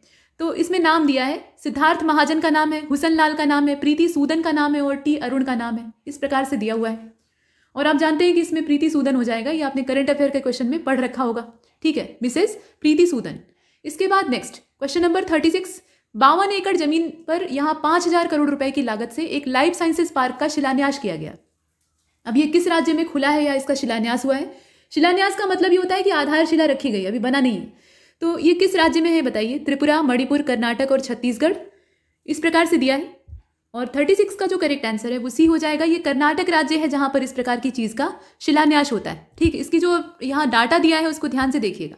इसके बाद आगे चलते हैं। क्वेश्चन नंबर 37 को आप देख रहे हैं। इंदिरा गांधी शांति पुरस्कार 2019, ये जो पुरस्कार है 2019 का है, यहाँ डेट भी ध्यान से देखिएगा। ये किसको दिया गया है? ये इंडियन स्पेस रिसर्च ऑर्गेनाइजेशन को दिया गया है या लूला डिसिल्वा नाम के व्यक्ति को या डेविड एटनबरो को या मनमोहन सिंह जी को दिया गया है? बताइए इसमें से कौन सा होगा। और 37 का जो करेक्ट आंसर है वो सी हो जाएगा। ये डेविड एटनबरो हैं जिन्होंने कि इसे प्राप्त किया है, ठीक है। यहाँ संस्करण का जो सन है उसे याद रखिएगा। इसके बाद नेक्स्ट क्वेश्चन नंबर 38 को देखिएगा। Recently who has been chosen to be honoured with the prestigious Asia game changer award 2020। ये काफी सम्मानित पुरस्कार है और इसका नाम है एशिया गेम चेंजर अवार्ड 2020। और किस लिए इन्हें दिया गया है? तो for feeding million of people across the India in covid pandemic through a massive food distribution drive. और इस ड्राइव का नाम क्या था? Feed India. यहाँ पे जो नाम है वो फीड इंडिया है। तो इस प्रकार का काम था। ये कौन से शेफ हैं? यहाँ पे शेफ का नाम दिया है विकास खन्ना जी हैं, संजीव कपूर हैं, विनीत भाटिया हैं या अल्फ्रेड प्रसाद हैं। और क्वेश्चन नंबर 38 का पहला वाला ही सही है। यहाँ संजीव कपूर को मत चुन लीजिएगा। यहाँ विकास खन्ना का नाम आता है जो कि कोविड पेंडेमिक वाला जो पूरा समय था उसमें खाना खिलाने के लिए कैंपेन चलाते हैं जिसका नाम था फीड इंडिया, और उसमें वो काफ़ी अच्छा काम करते हैं, तो उसके एवज में इन्हें ये पुरस्कार दिया गया। इसके बाद क्वेश्चन नंबर 39 और इसमें पूछा जा रहा है कि the big thoughts of little love, ये किताब का नाम है, इसके लेखक कौन है? यहाँ पर कुछ व्यक्तियों के नाम दिए हैं जो कि फिल्मी हस्तियां हैं। इसमें करण जौहर का नाम है, कंगना राणावत का नाम है, शर्मिला टैगोर और जावेद अख्तर भी है। बताइए इसमें से कौन सा होगा। और आप जानते हैं कि आजकल टांग खिंचाई किसकी हो रही है? करण जौहर की हो रही है। तो इसमें जो ए वाला है वो सही है। ये क्वेश्चन नंबर 39 है और इसका जो करेक्ट आंसर है वो ए होगा। ये करण जौहर की लिखी हुई किताब है, इसे आप यहाँ पर देख पा रहे हैं। इसके बाद क्वेश्चन नंबर 40 की ओर चलते हैं। यहाँ पूछा जा रहा है कि अंतर्राष्ट्रीय साक्षरता दिवस कब मनाया गया, यानी इंटरनेशनल लिटरेसी डे की डेट आपको बतानी। यहाँ सभी सितंबर वाली तारीखें हैं। एक तो टीचर्स डे की डेट है, मतलब इंडियन टीचर्स डे, और उसके बाद 8 सितंबर है, 12 सितंबर है और 15 सितंबर है। तो बताइए इसमें से कौन सा होगा। और इसका बी हो जाएगा। 8 सितंबर की जो तारीख थी उसमें ये जो इंटरनेशनल लिटरेसी डे है इसको सेलिब्रेट किया गया। ये जो इंटरनेशनल डेज होते हैं इनकी तारीखें आपको पता होनी चाहिए। इसके बाद carbon capture utilisation and storage, इसके क्षेत्र में सहयोग के लिए किन संस्थानों के बीच में समझौता हुआ है, उन संस्थानों के नाम आपको देखने हैं। तो टाटा स्टील और CSIR है, जिंदल स्टील और CSIR है, टाटा स्टील और जिंदल स्टील ने हाथ मिला रखा है, या फिर इसमें से कोई भी सत्य नहीं है? बताइए यहाँ पे साझेदारी किसके बीच में हुई? क्वेश्चन नंबर 41 को आप देख पा रहे हैं और इसका जो करेक्ट आंसर है वो ए हो जाएगा। टाटा स्टील और CSIR ने आपस में CSIR इसने आपस में समझौता किया। टाटा स्टील किसी परिचय की मोहताज नहीं है और CSIR ये बड़ी संस्था है, ये आप जानते हैं। तो नेक्स्ट इसके बाद देखते हैं क्वेश्चन नंबर 42 को देखिएगा। सामाजिक न्याय और अधिकारिता मंत्रालय जो है उसने बधिर बच्चों के लिए सभी तरह की शैक्षणिक सामग्री को उनके समझने योग्य बनाने हेतु किन किताबों को भारतीय सांकेतिक भाषाओं में बदलने का फैसला लिया है? मतलब यहाँ पे ministry of social justice and empowerment की बात हो रही है। उसने यहाँ डिसाइड किया है कि वो किताबों का जो तरीका है या किताबों का जो स्टाइल है उसको कन्वर्ट करके जो बधिर बच्चे होते हैं यानी यहाँ पे श्रवण बाधित होते हैं यानी सुनने की क्षमता उनके अंदर नहीं होती है, उनके अनुकूल बनाएगी। जो अंधे होते हैं उनके लिए ब्रेल लिपि होती है और उसमें वो अक्षरों को उभरे हुए अक्षर होते हैं, उनको टटोल कर पहचानते हैं। बहरे बच्चे जो है उनकी समस्या ये है कि वो देख तो सकते हैं लेकिन सुन नहीं पाएंगे, और सुन नहीं पाएंगे तो किसी चीज़ को समझना उनके लिए बहुत मुश्किल होगा। तो यहाँ पर किस किताब का स्टाइल चेंज करने की बात की जा रही है? ये यूपी बोर्ड की बुक है या फिर NCERTs हैं या MP बोर्ड की किताबें हैं या बिहार बोर्ड ने ऐसा कर रखा है? तो आप जानते हैं कि इस तरह की जो सुधारवादी चीज़ें हैं वो पहले कहाँ पर होती हैं? यहीं पर होती हैं और इसके बाद ये सभी जो है पिछलग्गू हैं, ये पीछे पीछे चलते हैं। आप देखिएगा कि इसके बाद ये सभी किताबों का जो ढांचा है वो इसी हिसाब से हो जाएगा। इसके बाद क्वेश्चन नंबर 43 को देखते हैं। इसमें यह कहा गया कि हाल ही में AICTE ने नए युग की तकनीकों में छात्रों और शिक्षकों को सशक्त बनाने के लिए निम्नलिखित में से किसके साथ साझेदारी की है? नए युग की तकनीक का मतलब यह है कि जो आधुनिक समय चल रहा है। एक तो कोविड पैंडेमिक की वजह से 2-3 साल जो पीछे का है, मतलब 2019 को नहीं गिनते हैं, 2020 और 2021 का जो पूरा समय है, इसमें सब कुछ वर्चुअल हो रहा है। क्योंकि यहाँ अगर देखा जाए तो संपर्क में रहना ये घातक चीज़ है, ये संक्रामक रोग है और संपर्क से ही फैल रहा है। तो सब कुछ वर्चुअल यानी ऑनलाइन प्लेटफॉर्म पे डिजिटल हो रहा है। तो ऐसे में शिक्षा का भी माध्यम वही होना चाहिए, क्योंकि जो लॉकडाउन का दौर चला या अभी भी जो आधा लॉकडाउन ही एक तरह से घोषित है उसमें पढ़ाई सबसे ज़्यादा बाधित हुई है। तो उसको जारी रखने के लिए इंटरनेट एक बढ़िया माध्यम है। तो उसके लिए लोगों को फ्रेंडली बनाना, मतलब जो शिक्षक हैं वो इंटरनेट के माध्यम से शिक्षा दे सकें और छात्र उसे ग्रहण कर सकें, इसके उद्देश्य से यहाँ साझेदारी किस कंपनी के साथ की गई है वो आपको देखना है। तो गूगल, माइक्रोसॉफ्ट, फेसबुक और लिंक्डइन यहाँ आप देख रहे हैं। और इसमें से जो करेक्ट आंसर है 43 का वो हो जाएगा बी वाला। ये माइक्रोसॉफ्ट है जिसके साथ AICTE ने हाथ मिला रखा है और उद्देश्य आप यहाँ पर देख पा रहे हैं। इसके बाद क्वेश्चन नंबर 44 और इसमें पूछा गया है कि दिल्ली मेट्रो रेल कॉर्पोरेशन ने किस बैंक के सहयोग से बहुउद्देशीय कार्ड को लॉन्च किया है जो कि क्रेडिट कार्ड और मेट्रो स्मार्ट कार्ड दोनों के रूप में काम करेगा, मतलब मल्टीपर्पज है। तो यहाँ बैंक कौन सा है? ये स्टेट बैंक ऑफ इंडिया है, बैंक ऑफ बड़ौदा है, पंजाब नेशनल बैंक है या फिर इंडियन बैंक? इसमें से कौन सा होगा? और क्वेश्चन नंबर 44 का जो करेक्ट आंसर है वो ए हो जाएगा। ये स्टेट बैंक ऑफ इंडिया है जिसके द्वारा ये काम किया जा रहा है। इसके बाद क्वेश्चन नंबर 45 को देखते हैं। हाल ही में film and television institute of India society जो है इसके नए अध्यक्ष कौन चुने गए हैं? उन अध्यक्ष का नाम आपको देखना है। तो PD बाघेला है, शेखर कपूर है, सुनील शेट्टी है और रितु बेरी है। इसमें से नए अध्यक्ष का नाम देखिए कौन से होंगे। और 45 का जो करेक्ट आंसर है वो बी हो जाएगा। ये शेखर कपूर जी हैं जिन्हें कि यहाँ पे नया नवेला अभी चुना गया है। क्वेश्चन नंबर 46 इसमें पूछा जा रहा है कि हाल ही में किसे इंडियन पोस्ट पेमेंट बैंक का नया मैनेजिंग डायरेक्टर यानी प्रबंध निदेशक और मुख्य कार्यकारी अधिकारी चुना गया है। मतलब यहाँ पर पोस्ट पेमेंट बैंक के जो मुख्य कार्यकारी अधिकारी हैं और मैनेजिंग डायरेक्टर हैं वो कौन बने हैं? नीलेश शाह बने हैं, जे वेंकट रामू जी बने हैं या आशुतोष कुमार सिंह को बनाया गया है या अश्विनी भाटिया को बनाया गया है? इसमें से कौन सा होगा? और इसका बी हो जाएगा। ये जे वेंकट रामू है, इनका रामू नाम भी आप अगर याद करते हैं तो इसको आराम से याद कर सकते हैं। इसके बाद आगे चलते हैं। क्वेश्चन नंबर 47 को आप देखेंगे और इसमें कहा जा रहा है कि 9 नवंबर 2020 को वीडियो कॉन्फ्रेंसिंग के माध्यम से 13वां अर्बन मोबिलिटी इंडिया सम्मेलन 2020 ये आयोजित किया गया। वीडियो कॉन्फ्रेंसिंग मतलब वही वर्चुअल तरीका। अब इसमें आयोजन के जो सौजन्यकर्ता थे वो कौन थे? उस व्यक्ति का नाम आपको देखना है। तो ये मोदी जी थे या नरेंद्र सिंह तोमर थे या हरदीप सिंह पुरी थे या फिर डॉक्टर हर्षवर्धन का भी नाम दे रखा है। इसमें से विकल्प कौन सा सही होगा? प्रश्न को अच्छे से देखिएगा। और इसका सी हो जाएगा यानी हरदीप सिंह पुरी। ठीक है, हरदीप सिंह पुरी के द्वारा इसका जो पूरा संचालन है वो किया जाता है। इसके बाद नेक्स्ट क्वेश्चन नंबर 48 गैर संक्रामक रोगों की रोकथाम और नियंत्रण के लिए यूनिटैप पुरस्कार 2020 ये किस राज्य ने जीत रखा है? उस राज्य का नाम आपको देखना है। तो आंध्र प्रदेश, तमिलनाडु, केरला और कर्नाटका ऐसे दिया हुआ है। इसमें से कौन सा होगा? राज्य का नाम देखिए। यहाँ पर जो नॉन कम्युनिकेबल डिजीज है उनकी बात हो रही है। और क्वेश्चन नंबर 48 का जो राइट आंसर है वो सी वाला है। सी मतलब ये केरला है, केरल राज्य है जो कि इस प्रकार का काम कर रहा है। 49 को देखिए। इसमें पूछा जा रहा है कि हाल ही में आयोजित SDG special humanitarian action award किसको दिया गया है? मानवता की बात हो रही है। ह्यूमैनिटेरियन एक्शन अवार्ड यानी यहाँ मानवीय जो सक्रियता है उसके विषय में कहा जा रहा है। तो इसमें से आप आराम से चुन सकते हैं किसका नाम होगा। इस समय मानवता के पक्ष में काम करने वाला व्यक्ति कौन है फिल्मी दुनिया का? यहाँ बताने की आवश्यकता नहीं है, बस चुन लीजिए और आगे बढ़िए। इनका काम वास्तव में प्रशंसनीय है। इसके बाद आगे चलते हैं। कुछ लोग कयास लगा रहे हैं कि अब ये राजनीति में उतरने वाले हैं, चुनाव लड़ेंगे, वो आगे की बात है। आदमी अपने फायदे के बारे में सोचता है, लेकिन जो काम ये कर रहे हैं उसे नजरअंदाज नहीं किया जा सकता। क्वेश्चन नंबर 50 को देखिएगा। राइट लिवलीहुड अवार्ड 2020 जो है वो किसने जीता है, ये आपको देखना है। तो यहाँ नाम दिया है एलएस बालियास्की हैं, इसके अलावा नसरीन सोतडे हैं, ब्रायन स्टीवेंस हैं और उपरोक्त सभी हैं। यहाँ 3 अनोखे नाम दे रखे हैं और नीचे कहा है कि सभी सही है। तो इसमें जो 50वां प्रश्न आप देख रहे हैं, डी वाले को चुनने में ही भलाई है, क्योंकि ये सभी नाम बहुत खतरनाक हैं और इसमें से हम किसी को भी छोड़ नहीं सकते। कहने का मतलब ये है कि ये जो अवार्ड है ये तीनों ने मिलकर जीता है, मतलब तीनों को दिया गया है।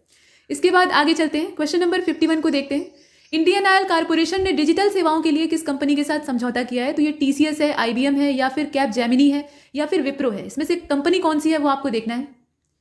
और 51 का बी हो जाएगा, ये आईबीएम है। आईबीएम के साथ यहाँ पे इंडियन ऑयल कारपोरेशन जो है वो डिजिटल सेवाओं में और ज़्यादा बढ़ोतरी करने के लिए हाथ मिला रखा है। तो बी वाले को चुन लेते हैं। ये सब फैक्चुअल डाटा है, बस आपको इसमें एक बार देख लेना है। क्वेश्चन नंबर 52 में ये पूछा गया है कि हाल ही में किसे मुख्य सूचना आयुक्त के पद पे नियुक्त किया गया है, मतलब चीफ इंफॉर्मेशन कमिश्नर के पद पे अपॉइंट होने वाले कौन व्यक्ति हैं? तो यहाँ विमल जुल्का जी का नाम दिया है। इसके अलावा उदय माहुरकर हैं, यशवर्धन कुमार सिन्हा है और राजीव जलोटा हैं। ये अनूप जलोटा के बेटे नहीं है, यहाँ इनका ऐसा नाम है। तो आप ये बताइए कि इसमें से कौन से। और 52 का जो करेक्ट आंसर है वो सी हो जाएगा। यशवर्धन कुमार सिन्हा जो है, इन्हें अभी हाल फिलहाल में मुख्य सूचना आयुक्त के पद पे नियुक्त किया गया है। हाल फिलहाल का मतलब ये नहीं कि अभी कल ही नियुक्त किया गया है, इसका मतलब ये है कि आपके करंट अफेयर का हिस्सा है।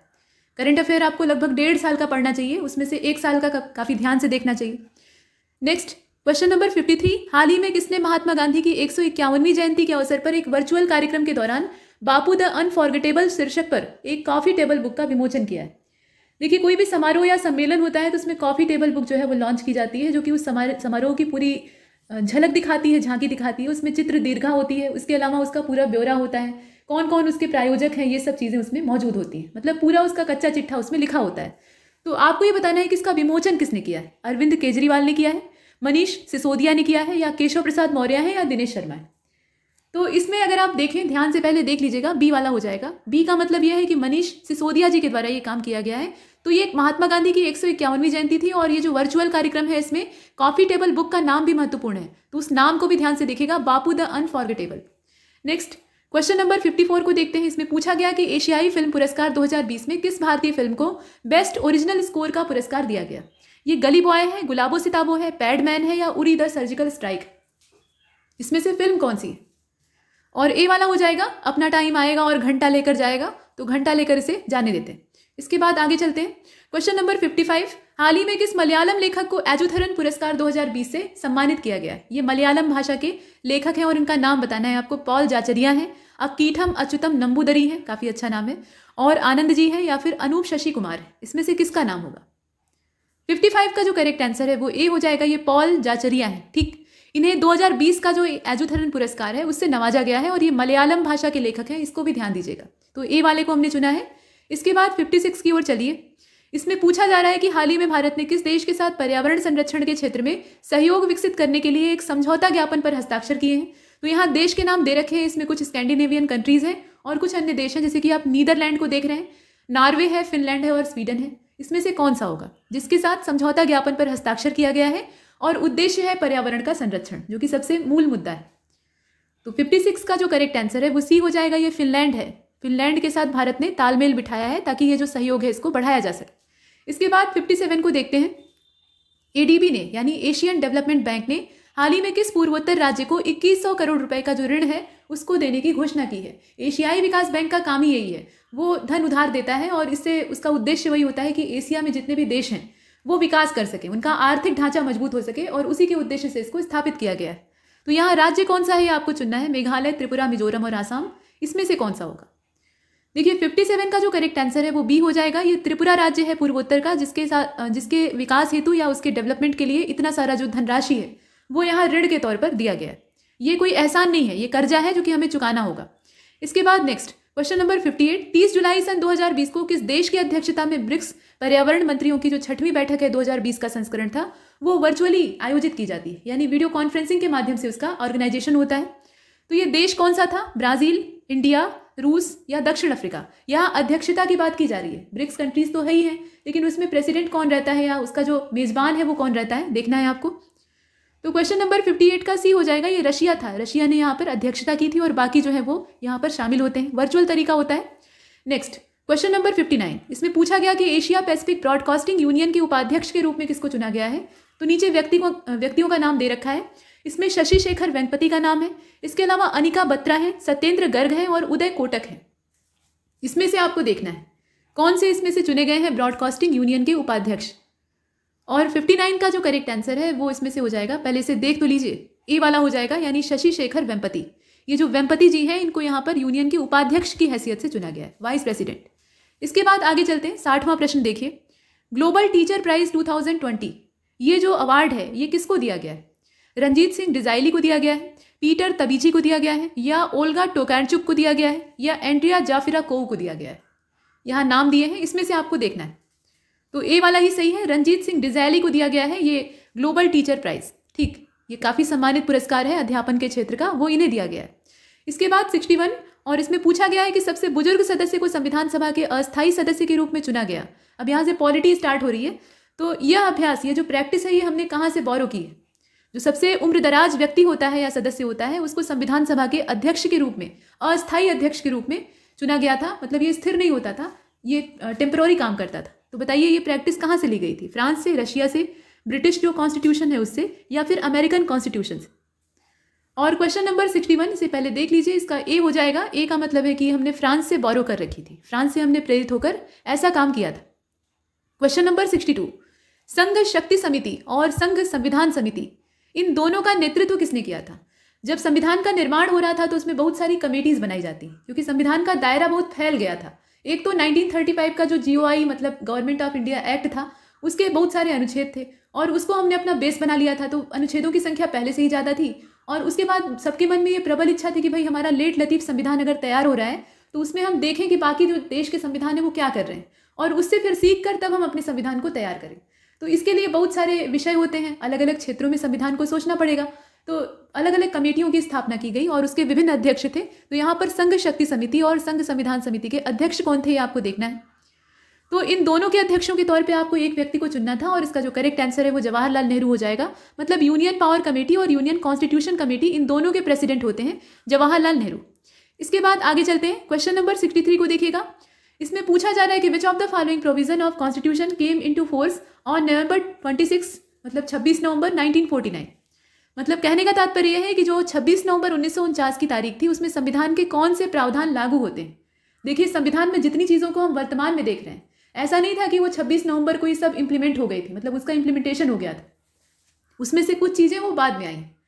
तो यहाँ पर कुछ जो घटक है या ढांचा है उसका नाम दिया है। इसमें सिटीजनशिप है, इलेक्शन है, प्रोविजनल पार्लियामेंट है, टेम्पररी प्रोविजंस हैं और शॉर्ट टाइटल है। मतलब नागरिकता, चुनाव, अनंतिम संसद, अस्थायी प्रावधान और लघु शीर्षक।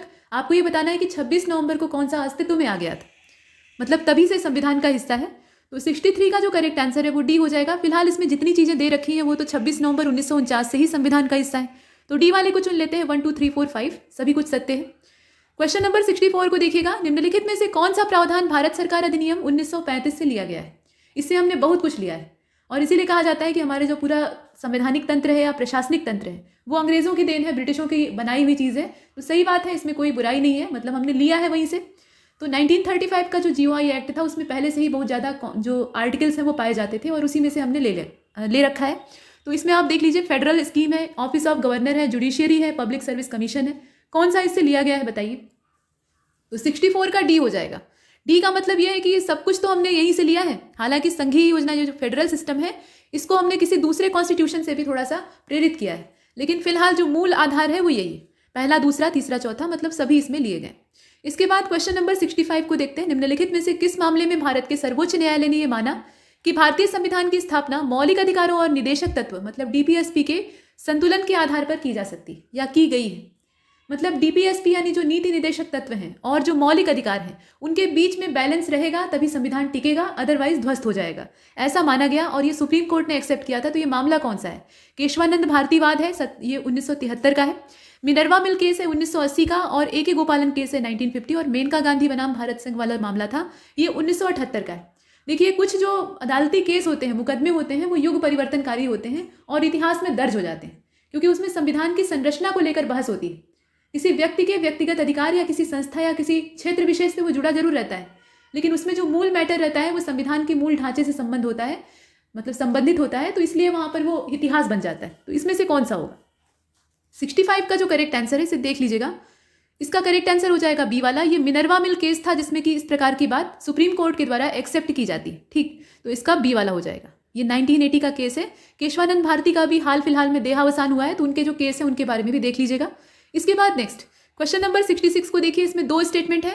तो ये कहा जा रहा है कि स्वर्ण सिंह समिति की जो सिफारिश थी उसके आधार पर मौलिक कर्तव्यों को 42वां संविधान में संशोधन किया गया और 1976 में उसमें शामिल कर लिया गया। और मौलिक कर्तव्य हैं कैसे? तो ये गैर न्याय संगत हैं, मतलब ये नॉन जुडिशिएबल हैं इन नेचर।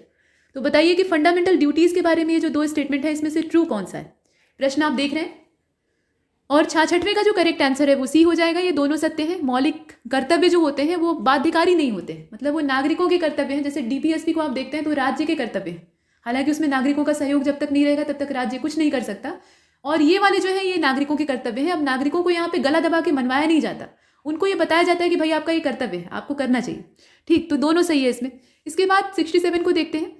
67 में ये कहा जा रहा है कि कॉन्सिडर द फॉलोइंग स्टेटमेंट। सार्वभौमिक मताधिकार, वयस्क मताधिकार जो है ये लोकतंत्र को व्यापक आधार देता है और आम लोगों के आत्मसम्मान और प्रतिष्ठा को बढ़ाता है। 1989 में ये जो 61वां संविधान संशोधन अधिनियम है 1988 में किया जाता है। मतलब इसमें कहने का तात्पर्य थोड़ा सा अलग है। 1989 में 61वें संविधान संशोधन अधिनियम 1988 के द्वारा, मतलब संशोधन होता है 1988 में, लेकिन उसके जो प्रावधान है वो लागू होते हैं अगले साल यानी 1989 में। तो मतदान की आयु को 21 साल से घटाकर 18 कर दिया जाता है। मतलब इससे पहले 21 साल के लोग ही मतदान दे सकते थे, मतलब मतदान कर सकते थे। लेकिन अभी क्या होता है, 18 साल का जो हो गया वो वोट कर सकता है, जैसे अभी किया जाता है। तो आप ये बताइए कि इसमें से सत्य क्या है? क्वेश्चन नंबर 67 को आप पूरा देख पा रहे हैं और इसका जो करेक्ट आंसर है वो सी हो जाएगा। बोथ फर्स्ट एंड सेकंड दोनों यहाँ पर सत्य हैं। सत्य पूछा जा रहा था ना, तो दोनों सत्य हैं। ये जो अमेंडमेंट है इसको याद रखिएगा, 61st कॉन्स्टिट्यूशनल अमेंडमेंट है, ये 1988 का है। और लागू कब से किया जाता है तो वो तारीख है 1989। आजकल बड़े बारीक प्रश्न पूछे जाते हैं। इसके बाद 68 को देखिएगा। Which of the following is not correctly match. तो यूनियन एग्जीक्यूटिव, ये आर्टिकल नंबर 52 से लेकर 78 तक इसका वर्णन है। इसके बाद controller and auditor general of India, ये आर्टिकल नंबर 148 से लेकर 151 तक इसका प्रोविजन है। हाई कोर्ट का जो पूरा सिस्टम है वो हमें दिखाई देता है आर्टिकल नंबर 214 से लेकर 232 तक। और लेजिस्लेटिव पावर ऑफ गवर्नर, यानी जो गवर्नर की विधायी शक्तियां हैं, मतलब राज्यपाल की विधायी शक्तियां हैं, उसका पूरा ब्यौरा हमें 1, 2, 3 नंबर का जो आर्टिकल है उससे प्राप्त होता है। तो आप ये बताएंगे कि इसमें से कोई एक गलत है, और वो गलत कौन सा है?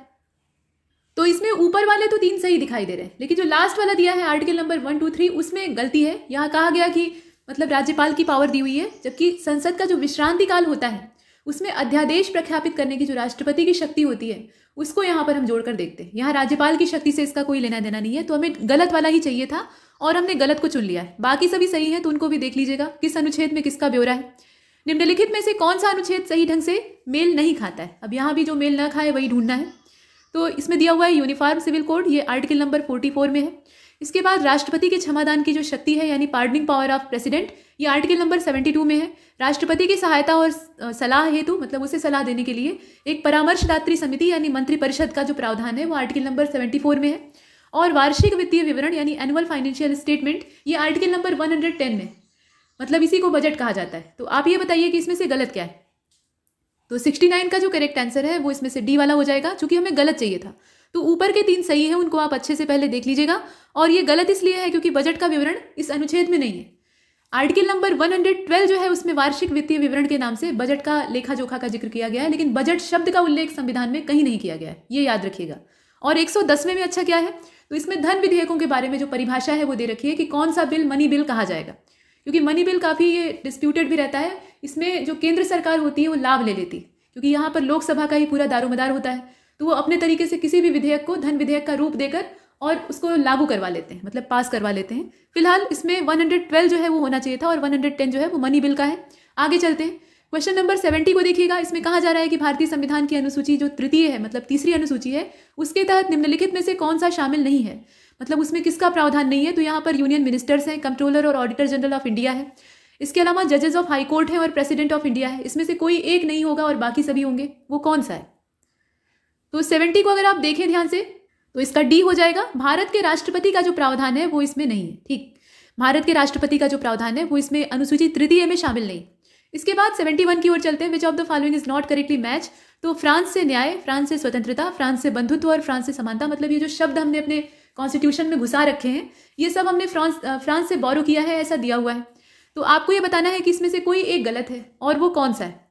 71 को आप देख रहे हैं और इसका जो यहाँ देख रहे हैं आप फ्रांस का न्याय के साथ जुड़ा हुआ संबंध वो गलत है, इसीलिए हम ए वाले को चुनते हैं। तो असली बात इसमें क्या है, देखिए 71 का अगर आप देखें तो न्याय वाला जो मामला है वो फ्रांस से नहीं लिया गया है। बाकी सभी जो शब्द यहाँ आप देख रहे हैं, स्वतंत्रता, बंधुत्व और समानता, ये सभी फ्रांस की देन। इसके बाद आगे चलते 72 को देखिएगा। आर्टिकल नंबर 3 और आर्टिकल नंबर 2 के बारे में कहा जा रहा है और सत्य कौन सा है ये आपको देखना है। तो अनुच्छेद 3 जो है इसमें भारत के संघ शासित प्रदेशों के आंतरिक पुनर्निर्माण से संबंधित जो प्रावधान है वो किए गए। और अनुच्छेद 2 जो है इसमें नए राज्यों के गठन के बारे में बात की गई है, मतलब यहाँ फॉर्मेशन ऑफ न्यू स्टेट। तो आप ये बताइए कि इसमें से ट्रू कौन सा है, सत्य की तलाश आपको करनी है। ये है प्रश्न संख्या 72 और 72वें प्रश्न का करेक्ट आंसर सी हो जाएगा। इसमें देखकर ही लग रहा है दोनों सत्य हैं, मतलब किस आर्टिकल में किस तरह के प्रावधान है ये आपको कम से कम पता होनी चाहिए। इसके बाद नेक्स्ट क्वेश्चन नंबर 73 को देखिएगा। Arrange the following in chronological order, और इनका जो फॉर्मेशन है उसके आधार पर आपको क्रोनोलॉजी इनकी अरेंज करनी है। तो नागालैंड, सिक्किम, मिजोरम और तेलंगाना ये राज्यों की स्थापना का क्रम है। अब इसमें से आपको देखना है कि कौन सा कब स्थापित हुआ था, पहले कौन सा बाद में कौन सा। और इसे अगर आप देखें तो इसका जो करेक्ट आंसर है, पहले 73 को देख तो लीजिए, ए वाला हो जाएगा। ये पहले से व्यवस्थित है, इसमें कुछ करना नहीं था, सिर्फ हमें बेवकूफ़ बनाया जा रहा था। 1 2 3 4 पहले नागालैंड, उसके बाद सिक्किम, फिर मिजोरम, फिर तेलंगाना। तेलंगाना सबसे लास्ट में सन 2014 में ये आंध्र से अलग होता है। तेलंगाना को 2014 में आंध्र से सेपरेट किया जाता है। और मजे की बात यह है कि भाषाई आधार पर गठित होने वाला पहला राज्य भी आंध्र प्रदेश ही था और भाषाई आधार पर विघटन भी इसका अंतिम रूप से होता है। इसके बाद आगे चलते हैं। क्वेश्चन नंबर 74 को देखिएगा। निम्नलिखित में से कौन सा भारतीय नागरिकता के पंजीकरण के लिए लागू है, इसमें से कौन सी जो चीज़ें हैं वो अप्लीकेबल है वो आपको देखनी थी। तो व्यक्ति जो भारतीय नागरिक से विवाह करता है और पंजीकरण के लिए आवेदन करने से पहले वो जो पीछे का 7 साल है वहाँ से भारत में रहता आया हो, ये शर्त है। और उसके बाद ऐसे व्यक्तियों के छोटे बच्चे जो कि भारत के नागरिक हैं, ये भी एक शर्त है। और पूर्ण आयु और क्षमता वाला व्यक्ति जिसके माता पिता भारत के नागरिक के रूप में पंजीकृत हैं, वो व्यक्ति। तो इसमें प्रावधान कौन से पंजीकरण पर अप्लीकेबल है या लागू होते हैं ये आपको देखना है। ये है 74 और इसका डी हो जाएगा। ये सभी जो प्रावधान है, प्रोविजन है, ये सिटीजनशिप वाले मामले में सही बैठते हैं, नागरिकता के पंजीकरण वाले में फिट है, तो डी वाले को चुन लेते हैं। इसके बाद आगे चलते हैं। यहाँ 75 है और 75 में ये कहा जा रहा है कि पाकिस्तान को प्रव्रजन करने वाले यानी वहाँ की तरफ माइग्रेशन करने वाले जो व्यक्ति हैं उनके लिए नागरिकता के अधिकार के बारे में किस अनुच्छेद में विवरण दिया गया है, उस आर्टिकल का नाम यहाँ देखना है आपको। तो ये आर्टिकल नंबर 6 है, आर्टिकल नंबर 7 है, 8 है या 9 है, इसमें से कौन सा होगा। और 75 का जो करेक्ट आंसर है वो बी हो जाएगा। आर्टिकल नंबर 7 जो है ना उसमें इस प्रकार का प्रावधान किया गया है, मतलब ध्यान दीजिएगा यहाँ पे right of citizenship of certain migrants to Pakistan is given under which of the following article, ये पूरा मामला है। इसके बाद आगे चलते हैं, 76 को देख लेते हैं। Consider the following statement, fundamental rights are not sacrosanct और परमानेंट, मतलब ये पवित्र या स्थायी नहीं है। जो मौलिक अधिकार है वो कैसे है, पवित्र या स्थायी नहीं है, ऐसा इसमें कहा जा रहा है। और आर्टिकल नंबर 19 जो है, can be suspended only when the emergency is declare on the ground of war और एक्सटर्नल एग्रेशन, मतलब जो युद्ध और बाह्य आक्रमण की स्थिति है उसी स्थिति में जो आर्टिकल नंबर 19 है जो कि अभिव्यक्ति की आज़ादी का अधिकार है उसको निलंबित किया जा सकता है। असल में मौलिक अधिकार बड़े संवेदनशील होते हैं, ये नागरिकों के व्यक्तिगत अधिकार होते हैं और इसमें तब राज्य और केंद्र की भी कुछ नहीं चलती है, यहाँ संविधान सर्वोपरि हो जाता है। और इसमें से भी कुछ अधिकार ऐसे हैं जिनको कि इमरजेंसी के दौरान भी नहीं छीना जा सकता। तो फिलहाल इसमें से बताइए सत्य क्या है। और 76 जो है इसका करेक्ट आंसर सी हो जाएगा, इसमें दोनों सत्य है, ये स्थायी और पवित्र नहीं है। ठीक, मौलिक अधिकार जो है इसके बारे में पहले देख लीजिएगा, इसमें स्थायी और पवित्र नहीं है। और दूसरी चीज़ ये है कि आर्टिकल नंबर 19 को हम ऐसे ही नहीं लागू कर सकते हैं और ऐसे ही छीन भी नहीं सकते। ये केवल तभी निलंबित हो सकते हैं जब बाहर से कोई हमला हो गया हो या आपातकाल की घोषणा हो गई हो, अदरवाइज ये बने रहेंगे। इसके बाद आगे चलते हैं, क्वेश्चन नंबर 77 को देखते हैं। अब यहाँ पर कुछ ऐसे अधिकारों का ब्यौरा है जो कि आपातकाल के दौरान भी बने रहते हैं, मतलब प्रायः इनका अस्तित्व होता है, कुछ अपवाद भी होते हैं। तो सुप्रीम कोर्ट ने अनुच्छेद 21 के अंतर्गत किसको घोषित किया है, मतलब 21वां जो है वो जीवन जीने की आज़ादी है। तो जीवन जीने की जो आज़ादी है वो कहाँ, मतलब किन किन क्षेत्रों में लागू होती है। उसमें राइट टू लिवलीहुड है, राइट टू प्राइवेसी है, राइट टू हेल्थ है और राइट टू शेल्टर है। इसमें जो अधिकार दे रखे हैं ये सभी जीवन जीने की आज़ादी से बिलोंग करते हैं अथवा नहीं, ये आपको देखना है, बताइए। तो 77 का जो करेक्ट आंसर है वो डी हो जाएगा। ये सब कुछ तो चाहिए, इनके बिना जीवन जीना कैसा, मतलब जिंदगी नहीं रहेगी। आपके पास आपकी आजीविका का हक होना चाहिए, मतलब आप कमा खा सकें। एकांतता का अधिकार होना चाहिए, मतलब आप अपना कुछ समय जो है वो अपने तरीके से बिता सके, प्राइवेसी होनी चाहिए। और दूसरों की मदद करने का अधिकार आपके पास होना चाहिए, और आश्रय का अधिकार होना चाहिए, मतलब आपके पास एक शेल्टर होना चाहिए, इसका अधिकार तो कम से कम चाहिए ही। तो ये सब जीवन जीने की ही आज़ादी है, और इसका ब्यौरा हमें आर्टिकल नंबर 21 से प्राप्त होता है। इसके बाद 78 को देखते हैं। Consider the following statement. बंदी प्रत्यक्षीकरण की जो रिट है, मतलब हैबियस कॉर्पस की बात की जा रही है, तो ये जो सुप्रीम कोर्ट की रिट है ये सार्वजनिक प्राधिकरण और निजी व्यक्तियों के खिलाफ जारी की जा सकती है, यहाँ दिया हुआ है। और नजरबंदी वैध होने पर बंदी प्रत्यक्षीकरण को जारी नहीं किया जा सकता है, ये भी दिया हुआ है। मतलब जो डिटेंशन इज लॉफुल वाला मामला होता है उसमें इसको जारी नहीं किया जा सकता है। तो आप ये बताइए कि इसमें से सत्य क्या है। क्वेश्चन नंबर 78 और 78 का सी हो जाएगा, दोनों सत्य है। बंदी प्रत्यक्षीकरण यानी हैबियस कॉर्पस जो है ये सुप्रीम कोर्ट की जो जानी मानी रिट्स हैं उसमें से एक है, और इसके मामले में निजी व्यक्तियों के खिलाफ इसको जारी किया जा सकता है, सार्वजनिक प्राधिकरण वगैरह उनके भी अगेंस्ट इसको जारी किया जा सकता है। लेकिन मामला यहाँ पे जब नजरबंदी के वैध होने का है तो वैसी कंडीशन में इसको जारी नहीं किया जा सकता है। यहाँ पर सी वाले को हमने चुना है। आगे चलते हैं। क्वेश्चन नंबर 79 को देखिएगा। Which of the following article are included in 42 amendment act of 1976। 42वां जो संविधान संशोधन अधिनियम है 1976 का, उसके द्वारा इसमें से कौन सा अनुच्छेद शामिल किया गया है। यहाँ पर कुछ आर्टिकल्स के नाम दिए हैं, जिसमें कि आर्टिकल नंबर 39 है, 43 है, 48 है और 38 है। इसमें से कौन सा होगा।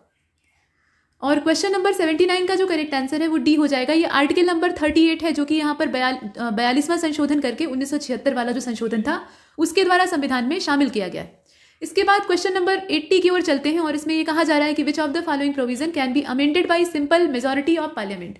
मतलब साधारण बहुमत जो संसद में आता है उसी के द्वारा इसमें से कौन सा जो प्रोविजन है उसको अमेंडेड किया जा सकता है, यानी उसमें संशोधन किया जा सकता है। तो निर्वाचन क्षेत्रों का परिसीमन, या फिर संसद में अंग्रेजी भाषा का इस्तेमाल, या फिर मौलिक अधिकार। एक होता है विशेष जो बहुमत है उसकी आवश्यकता होती है, स्पेशल वहाँ पे मेजोरिटी की आवश्यकता होती है, तो वो बड़े ही गंभीर विषय होते हैं, संवेदनशील होते हैं। और जो हल्के फुल्के होते हैं उनके लिए सामान्य बहुमत चलता है। तो आप इसमें से देखकर बताइए। और क्वेश्चन नंबर 80 जो है इसका करेक्ट आंसर बी हो जाएगा। बी का मतलब ये है, यहाँ पर ये पूछा जा रहा है कि which of the following provision can be amended by simple majority of parliament. तो ऊपर नीचे वाले दोनों सत्य हैं। निर्वाचन क्षेत्रों का परिसीमन, मतलब जो यहाँ पे डिलिमिटेशन की बात होती है वो हो जाएगी, और जो इंग्लिश लैंग्वेज के यूज़ का पूरा प्रावधान है पार्लियामेंट में वो भी इसमें शामिल है। लेकिन फंडामेंटल राइट में अगर आपको कोई भी अमेंड करना है, मतलब अमेंडमेंट करना है, तो उसके लिए फिर स्पेशल मेजोरिटी चाहिए होती।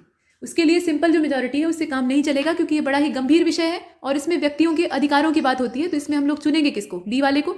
इसके बाद आगे चलते हैं क्वेश्चन नंबर 81। अब यहाँ से साइंस का जो क्रम है वो स्टार्ट होता है। पहले फिजिक्स को आप देख रहे हैं। इसमें ये कहा जा रहा है कि न्यूटन का जो थर्ड लॉ ऑफ मोशन है, न्यूटन के गति के नियम आपने पढ़े हैं, पहला नियम, दूसरा नियम और तीसरा नियम। उसमें से तीसरा नियम काफ़ी ज़्यादा फेमस है, हालांकि पिछले वाले दोनों भी महत्वपूर्ण है, जड़त्व वाला नियम और जो द्रव्यमान और बल की परिभाषा है उसको भी हम देखते हैं। लेकिन तीसरा नियम ये कहता है कि अगर आप किसी चीज़ पर बल लगा रहे हैं, बल आरोपित कर रहे हैं, तो वह चीज़ भी आप पर उल्टी दिशा में, जिस दिशा में आप बल आरोपित उस पर कर रहे हैं, उसके विपरीत डायरेक्शन में वो आपके ऊपर फोर्स अप्लाई करेगी। यानी आप उस पर एक्शन ले रहे हैं तो वो रिएक्शन देगी। ये क्रिया और प्रतिक्रिया का नियम कहा जाता है। तो इसका एग्जाम्पल यहाँ पर दिया हुआ है। इसमें दिया है कि बंदूक का पीछे हटना, मतलब बंदूक से आप गोली दाग रहे हैं तो बंदूक जो है वो पीछे की ओर पुश होती है। और रॉकेट की गति, इसके अलावा तैरना। आप इसमें से बताइए कि कौन सा इसका एग्जाम्पल है और कौन सा नहीं। Question number 81। और आप जानते हैं कि ये सारे एग्जाम्पल यहाँ पर फिट बैठते हैं। मतलब बंदूक का पीछे होना, बंदूक में आप जो ट्रिगर है उसको दबाकर गोली को आगे की ओर लॉन्च कर रहे हैं, तो गोली जो है वो आगे दागी जा रही है सामने की ओर। और जब गोली को आगे की ओर पुश किया जाएगा तो गोली भी उतनी ही बराबर मात्रा में रिएक्शन करेगी बंदूक की ओर, तो बंदूक भी पीछे की ओर हटेगी। गोली का जो रिएक्शन होता है उसकी वजह से बंदूक पीछे हटती है। तो ये थर्ड लॉ ऑफ मोशन का एग्जाम्पल है। रॉकेट की गति में क्या होता है, तो रॉकेट जो है वो जब लॉन्च किया जाता है तो उसमें ईंधन होता है, फ्यूल उसका होता है, उसको जलाया जाता है, प्रज्वलित किया जाता है, तो गर्म गैसों का पूरा गुबार पैदा होता है। आप देखते हैं ना, रॉकेट की लॉन्चिंग होती है तो वो जमीन पर बहुत ज़्यादा प्रेशर डालता है, नीचे की ओर बहुत ज़्यादा दबाव डालता है, और उसका नतीजा ये होता है कि जमीन भी उतना ही ज़्यादा रिएक्शन जो है वो ऊपर की ओर रॉकेट पर अप्लाई करती है, और इसका नतीजा ये होता है कि रॉकेट को स्पीड प्राप्त होती है और वो एस्केप वेलोसिटी की जो लिमिट है उसे क्रॉस करके बाहर निकल जाता है। नहीं तो जो एस्केप वेलोसिटी है उसके अंदर रहेगा तो पृथ्वी के गुरुत्वाकर्षण में बंधा रहेगा। और तैराकी की जो प्रथा होती है उसमें बहुत सारे सिद्धांत काम करते हैं। उसमें प्लवन का सिद्धांत और आर्किमिडीज का जो प्रिंसिपल है वो भी काम करता है, लेकिन ये जो क्रिया और प्रतिक्रिया का नियम है ये भी काम करता है। आप पानी पर दबाव डालिए, पानी आप पर दबाव डालेगा, ये सीधा फंडा है। तो इसमें अगर देखा जाए तो सभी ऊपर के सभी। इसके बाद आगे चलते हैं, क्वेश्चन नंबर 82 को देखते हैं। यहाँ ये कहा जा रहा है कि consider the following statement about centrifugal force. जो अपकेंद्र बल है, अभिकेंद्र बल और अपकेंद्र बल ये जुड़वा भाई है। इसमें से अपकेंद्र बल जो है वो छिपा रहता है और अभिकेंद्र बल जो है वो सामने सबके मौजूद रहता है। तो आपको ये बताना है कि इसमें से कौन सा स्टेटमेंट सेंट्रीफ्यूगल फोर्स के बारे में सही है। तो यह एक आभासी बल है, स्यूडो फोर्स है। और इसके बारे में कहा गया कि क्रीम विभाजक जो होता है वो अब केंद्रीय बल के सिद्धांत पर काम करता है, मतलब क्रीम सेपरेटर जो है वो वर्क करता है इसके प्रिंसिपल पे। तो आप ये बताइए कि इसमें से सत्य क्या है।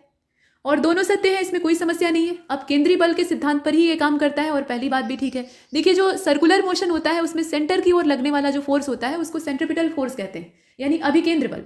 और सेंटर से बाहर की ओर जो इसका सर्कुलमफरेंस है उसकी तरफ लगने वाला जो बल होता है उसको अपकेंद्र बल कहते हैं, यानी सेंट्रीफ्यूगल फोर्स। और जब ये दोनों फोर्सेज आपस में बैलेंस होते हैं, मतलब संतुलन की अवस्था में होते हैं, तब जाकर ये जो सर्कुलर मोशन है ये पॉसिबल होता है। अदरवाइज इसमें से कोई एक अगर कम या ज़्यादा होगा तो उसका परिणाम ये होगा कि जो चलने वाला व्यक्ति या चलने वाली चीज़ है वो गिर जाएगी। अगर नीचे वाला कम होता है तो अंदर गिरेगी, बाहर वाला कम होता है तो बाहर गिरेगी, इस प्रकार से होगा, मतलब संतुलन गड़बड़ हो जाएगा। जो मौत के कुएं का खेल आप देखते हैं उसमें जो मोटरसाइकिल सवार और कार सवार लोग होते हैं वो इसी दोनों जो फोर्सेज होते हैं इनको कंट्रोल में करके, मतलब संतुलित करके गाड़ी चलाते हैं, तो वो नीचे नहीं गिरते। फिलहाल इसका दोनों सही है। और क्रीम विभाजक यानी इसको आप सिंपल लैंग्वेज में समझ सकते हैं मथानी, जिससे कि दही या जो मट्ठा होता है उसको बिलोया जाता है। यशोदा मैया मक्खन बिलोने का काम करती थी, तो उसमें एक हंडिया या हांडी होती है, उसमें ऐसे मथानी लकड़ी की होती है, उसको ऐसे रखकर गोल गोल घुमाया जाता है। तो होता यह है कि अंदर से जो सेंट्रीफ्यूगल फोर्स है वो काम करता है और जो दूध के अंदर की या मट्ठे के अंदर की क्रीम होती है वो बाहर की ओर उसे फेंकता है, जो कि ये केंद्र से बाहर लगता है। तो बाहर की ओर जब उसे फेंकेगा तो वो बर्तन की दीवारों पर इकट्ठा हो जाता है और इस प्रकार से हम क्रीम को सेपरेट कर लेते हैं। तो आगे चलते हैं, इसका जो करेक्ट आंसर है वो सी हो जाएगा। क्वेश्चन नंबर 83 को देखिएगा, कौन सा सही है इसमें से, विच of the following is correct. तो डायनेमो यांत्रिक ऊर्जा को विद्युत ऊर्जा में बदलने का काम करता है, मतलब मैकेनिकल एनर्जी को ये इलेक्ट्रिकल एनर्जी में कन्वर्ट करता है। और ट्यूबलाइट क्या करती है, तो ये लाइट एनर्जी को इलेक्ट्रिकल एनर्जी में कन्वर्ट करती है। फोटोसेल जो है वो इलेक्ट्रिकल एनर्जी को लाइट एनर्जी में कन्वर्ट करता है, यहाँ क्रम याद रखिएगा। और सोलर सेल जो होता है ये इलेक्ट्रिकल एनर्जी को सोलर एनर्जी में कन्वर्ट करता है। तो आप ये बताइएगा कि इसमें से कोई एक ही सही है और वो कौन सा है, बाकी 3 गलत है। तो क्वेश्चन नंबर 83 का जो करेक्ट आंसर है वो ए हो जाएगा, मतलब डायनेमो जो है वो यांत्रिक ऊर्जा को विद्युत ऊर्जा में बदलता है, सही बात है। बाकी सभी यहाँ उल्टे दिए हुए हैं, वो सही नहीं है। सही ये है कि जो ट्यूबलाइट होती है वो विद्युत ऊर्जा को प्रकाश ऊर्जा में बदलती है, ठीक है। प्रकाश ऊर्जा के अलावा कुछ ऊष्मीय ऊर्जा भी पैदा होती है, लेकिन वो सीमित होती है। और फोटोसेल का काम होता है प्रकाश ऊर्जा को विद्युत ऊर्जा में बदलना, जबकि जो सोलर सेल होता है वो सौर ऊर्जा से चार्ज होता है, बैटरी चार्ज करता है, उसके बाद उसे विद्युत ऊर्जा में कन्वर्ट करके लोगों को देता है। तो यहाँ उल्टा दे रखा है, सिर्फ पहला वाला सही। इसके बाद आगे चलते हैं, क्वेश्चन नंबर 84 को आप देखेंगे और 84 में ये पूछा जा रहा है कि निम्नलिखित कथन में से सही कौन सा है। तो ध्वनि तरंगे जो है वो अनुदैर्घ्य यांत्रिक तरंगे होती हैं। ये जो ध्वनि तरंगे होती हैं ये कैसी होती हैं, ये अनुदैर्घ्य होती हैं। और अनुदैर्घ्य यांत्रिक तरंगे जिनकी की आवृत्ति रेंज ये 20 हर्ट्ज से लेकर 20,000 हर्ट्ज के बीच की होती है, उनको अल्ट्रासोनिक वेव्स कहा जाता है। मतलब साउंड वेव्स जो है ये लॉन्गिट्यूडनल मैकेनिकल वेव्स होती हैं और इनके बारे में अगर देखा जाए तो इनकी जो फ्रीक्वेंसी रेंज है वो 20 हर्ट्ज से लेकर 20,000 हर्ट्ज के बीच की अगर होगी तो उसको अल्ट्रासोनिक कहेंगे। अब इसमें से आप बताइए, तो 84 में अगर आप इसकी व्याख्या समझना चाहें तो जो अपश्रव्य तरंगे होती हैं इंफ्रासोनिक, वो 20 हर्ट्ज से नीचे वाली होती हैं और उसको हमारे कान सुन नहीं सकते, मनुष्य नहीं सुन सकता। श्रव्य तरंगे यानी जो ऑडिएबल वेव्स होती हैं वो 20 हर्ट्ज से लेकर 2000 हर्ट्ज के बीच की होती हैं और उसी ध्वनि तरंगों को या उसी परिसर को हम लोग सुन पाते हैं। इसके बाद इससे ऊपर वाले को भी नहीं सुन सकते, जो कि अल्ट्रासोनिक होती है, मतलब 20,000 हर्ट्ज से ऊपर की जो होती हैं उसको हम नहीं सुन सकते। इसको सुनने वाले कुछ जीव होते हैं जिसे कुत्ते सुन सकते हैं, हमें नहीं सुनाई देगा वो सुन लेंगे, चमगादड़ सुन सकते हैं, या जितने कैनियंस हैं वो आमतौर पे सुन लेते हैं, ठीक है। तो इसका करेक्ट आंसर इसमें से जरा ढूंढ कर बताइए कौन सा होगा। क्वेश्चन नंबर 84 को आप देख रहे हैं और 84 का जो करेक्ट आंसर है वो ए वाला हो जाएगा, यानी केवल पहला सही है, अनुदैर्घ्य यांत्रिक तरंगे। लेकिन ये जो परिसर दिया है ये गलत है और इसलिए हम ए का चुनाव करते हैं। इसके बाद क्वेश्चन नंबर 85 को देखेंगे और इसमें पूछा जा रहा है कि यदि कार्बन डाइऑक्साइड को अचानक फैला दिया जाए, विस्तारित करने का मतलब क्या है, उसे हम फैला दे रहे हैं वो भी अचानक, तो वह ड्राई आइस में कन्वर्ट हो जाती है। अब ये प्रोसेस क्या कहलाएगा, तो यहाँ पर आइसोथर्मल प्रोसेस है, एडियाबैटिक है, आइसोबॉरिक है या आइसोस्टैटिक है। तो ये रुद्धोष्म प्रक्रम है, मतलब ऊष्मा अवरुद्ध थी, एकाएक उसको रिलीज कर दिए, तो ऐसी स्थिति में वो सीधे सीधे अपनी अवस्था को बदल लेगी। मतलब कार्बन डाइऑक्साइड आप जानते हैं कि गैस है, मूल अवस्था इसकी कैसी है, गैसीय अवस्था है, और एकाएक इसको कंप्रेस करके रखा हुआ था और छोड़ दिया, तो छोड़ते ही जब ये फैलेगी तो ठोस में कन्वर्ट हो जाएगी और वो है ड्राई आइस। तो ड्राई आइस को इसमें से देखा हमने और इसका जो एडियाबैटिक वाला ऑप्शन है वो सही। इसके बाद 86 को देखते हैं। सुबह और शाम का जो समय होता है इसमें सूर्य का ओवल आकार हमें दिखाई देता है, मतलब ओवल शेप का हमें सन दिखाई देता है। तो ये चीज़ असल में क्या है, मतलब ये किस कारण से हमें ऐसा दिखता है। यहाँ पर रिफ्लेक्शन ऑफ लाइट है, रिफ्रैक्शन ऑफ लाइट है, टोटल इंटरनल रिफ्लेक्शन है या डिस्पर्जन है, ये सब ऑप्टिक्स की घटनाएं हैं, इवेंट्स हैं। और इसका जो करेक्ट आंसर है 86 को आप देख लीजिए, बी वाला हो जाएगा। मतलब सन का जो ओवल शेप हम देखते हैं वो असल में प्रकाश के अपवर्तन यानी रिफ्रैक्शन ऑफ लाइट की वजह से होता है, वो वास्तविकता नहीं होती। ऐसा नहीं कि सूर्य अपना आकार चेंज कर रहा है, वो सिर्फ एक दृष्टि भ्रम होता है जिसे कि हम देखते हैं। इसके बाद आगे चलते हैं। क्वेश्चन नंबर 87 को देखिए। एक गैल्वानोमीटर है जिसको कि हमें एमीटर में कन्वर्ट करना है, मतलब काम नहीं चल पा रहा है तो सर्किट में थोड़ा सा बदलाव लाना है। तो गैल्वानोमीटर से हम लोग एमीटर में उसको कन्वर्ट करेंगे और उससे फिर इलेक्ट्रिक करंट को मीजर करेंगे। तो उसके लिए हमें क्या करना होगा, यहाँ दिया है कि उसके समांतर एक शंट रेजिस्टेंट जो है उसको जोड़ दिया जाए। शंट कुंजी वाला जो रेजिस्टेंस है उसको जोड़कर हम ये काम कर सकते हैं, या फिर एक बहुत हाई लेवल के रेजिस्टेंस की जो सीरीज है उसमें जोड़ लेते हैं, तो ऐसा हो जाएगा। आप बताइए कि इसमें से क्या किया जाए कि ये गैल्वानोमीटर जो है वो एमीटर में कन्वर्ट हो जाए। 87। और हमें पहला ही काम करना चाहिए, एक शंट रेजिस्टेंस जो है उसको पैरेलली, मतलब यहाँ पे परपेंडिकुलर और पैरेलल दोनों फंडे होते हैं, तो जो पैरेलल सीरीज होती है उसमें अगर जोड़ दिया जाए तो एक गैल्वानोमीटर जो है वो एमीटर में कन्वर्ट हो जाएगा। और ये आपने जो इलेक्ट्रिसिटी और इलेक्ट्रॉनिक्स का प्रैक्टिकल होता है फिजिक्स का, लैब में किया होगा अगर आपने पढ़ा होगा। इसके बाद आगे चलते हैं। क्वेश्चन नंबर 88 को देखिएगा। चुंबकीय प्रवाह घनत्व जो है इसकी इकाई आपसे पूछी जा रही है। Unit of magnetic flux density, यहाँ पर यूनिट दे रखी है न्यूटन पर एम्पियर मीटर, वेबर पर एम्पियर, माफ कीजिएगा वेबर पर मीटर स्क्वायर, टेस्ला और ऑल ऑफ एबव। आप जानते हैं कि एक ही भौतिक राशि जो होती है उसकी कई सारी यूनिट्स हो सकती है, उसमें प्रणाली होती है ना, एसआई पद्धति है, एमकेएस है, सीजीएस है, इस प्रकार से। तो बताइए इसमें से सत्य कौन सा है। और 88 का डी हो जाएगा। ये सभी यूनिट जो है ये असल में चुंबकीय प्रवाह घनत्व जो है उसी की है, मतलब मैग्नेटिक फ्लक्स डेंसिटी से बिलोंग करती। इसके बाद नेक्स्ट क्वेश्चन नंबर 89। समान संख्या में न्यूट्रॉन है, मतलब कोई ऐसा पदार्थ है, तत्व है जिसके अंदर न्यूट्रॉन एक जैसे, दो तत्वों को कंपेयर किया जा रहा है लेकिन परमाणु संख्या उनकी अलग अलग है। तो ऐसे तत्वों को कहेंगे क्या। न्यूट्रॉनों की संख्या बराबर है लेकिन परमाणु संख्या भिन्न है, तो ये आइसोटोप कहलाएंगे, आइसोबार कहलाएंगे, आइसोटोन कहलाएंगे, या इसमें से कोई नहीं कहलाएंगे। तो हिंदी में तो उसको सम न्यूट्रॉनिक कहा जाता है। सम मतलब समान और न्यूट्रॉन मतलब न्यूट्रॉनों की संख्या जो कि न्यूक्लियस में रहते हैं। लेकिन इसमें से अंग्रेजी दिया हुआ है तो अंग्रेजी में से पहचानिए। इसका सी हो जाएगा। इन्हें आइसोटोन कहा जाता है, मतलब न्यूट्रॉनों की संख्या में यहाँ पे फेरबदल होता है। माफ कीजिएगा, न्यूट्रॉनों की संख्या जो है वो इक्वल रहती है लेकिन परमाणु संख्या जो है वो डिफरेंट रहती है। ऐसे ही आप समभारिक और समस्थानिक को देखते हैं। समभारिक जो होते हैं उसमें जो एटॉमिक वेट होता है वो इक्वल होता है, और जो समस्थानिक होते हैं उसमें एटॉमिक नंबर बराबर होता है। नेक्स्ट क्वेश्चन नंबर 90 को देखिए। इसमें पूछा जा रहा है कि निम्नलिखित में से कौन सी पी टाइप सेमीकंडक्टर में इस्तेमाल की जाने वाली ट्राईवैलेंट इंप्योरिटी है। सेमीकंडक्टर फिजिक्स जो होता है उसमें दो प्रकार के सेमीकंडक्टर हम देखते हैं, एक तो पी टाइप होता है, दूसरा एन टाइप होता है। तो ये बनाए जाते हैं, मतलब कुछ तो प्राकृतिक होते हैं लेकिन बहुत सीमित, ये मनुष्य द्वारा बनाए जाते हैं। इसमें होता यह है कि मूल पदार्थ में इम्प्योरिटीज मिलाई जाती हैं। तो अशुद्धि मिलाने के लिए जो पदार्थ यूज किए जाते हैं उनके नाम दिए हैं। तो यहाँ पर पी टाइप सेमीकंडक्टर में कौन सी इम्प्योरिटी मिलाएंगे। आर्सेनिक मिलाएंगे, एंटीमनी मिलाएंगे, फास्फोरस मिलाएंगे या एल्यूमिनियम मिलाएंगे। बताइए। आर्सेनिक का जो सिंबल होता है वो AS होता है। इसी प्रकार से एंटीमनी को आप देख रहे हैं, इसको SB से डिनोट करते हैं। फास्फोरस जो है उसका P होता है, एल्यूमिनियम का AL होता है। अब इसमें से बताइए। तो क्वेश्चन नंबर 90 का जो करेक्ट आंसर है वो डी हो जाएगा। एल्यूमिनियम की इंप्योरिटी मिलाते हैं तब जाकर ये जो पी टाइप सेमीकंडक्टर है ये वर्क करता है। इसके बाद आगे चलते हैं। क्वेश्चन नंबर 91 को देखिएगा। Consider the following statement regarding metals. धातुओं के बारे में यहाँ पर दो स्टेटमेंट दिए हैं, सही क्या है वो आपको देखना है। तो mercury is a metal which is liquid at room temperature. जो कमरे का तापमान होता है उस पर मरकरी ये एक मेटल है लेकिन ये लिक्विड फॉर्मेट में रहता है, मतलब द्रव अवस्था में रहता है। और metal have high melting point and boiling point, मतलब जो मेटल्स होती हैं वो काफ़ी मजबूत होती हैं और ये इस बात से पता लगता है कि उनका जो गलनांक है और क्वथनांक है दोनों ही बड़ा ऊंचा होता है, मतलब आसानी से उन्हें न तो भाप बनाया जा सकता है ना ही पिघलाया जा सकता है। तो बताइए इसमें से सही क्या है। 91 और दोनों सही है, इसमें क्या दिक्कत हो सकती है, इसमें कोई समस्या ही नहीं है। मरकरी के बारे में आप जानते ही हैं, Hg ये द्रव धातु कही ही जाती है, मतलब लिक्विड स्टेट में रहती है, सामान्य ताप जो होता है उस पर। और धातुओं में उच्च गलनांक और क्वथनांक पाया जाता है। और इनफैक्ट जितने भी सॉलिड्स होते हैं उनको इतनी आसानी से तोड़ा मरोड़ा पिघलाया और फोड़ा नहीं जा सकता, वो अपना स्वरूप आसानी से नहीं बदलते। ठीक है, तो इसका सी हो जाएगा। इसके बाद 92 की ओर चलते हैं। यहाँ ये पूछा जा रहा है कि क्रोनोलॉजी में आप अरेंज कीजिए कि पृथ्वी की जो परपटी है यानी क्रस्ट है उसमें तत्व कौन सा कितनी मात्रा में पाया जाता है। तो ऑक्सीजन, सिलिकॉन, एल्यूमिनियम और लोहा, यहाँ ज़्यादा और कम आपको देखना है, अमाउंट नहीं रटना है। अमाउंट वाले क्वेश्चन अब बहुत पुराने हो चुके हैं, अब इस प्रकार के लॉजिकल क्वेश्चन पूछे जाते हैं। तो इसमें से देखिएगा किस तत्व की अधिकाई होती है अर्थ के क्रस्ट में और कौन सा उससे पीछे होता है।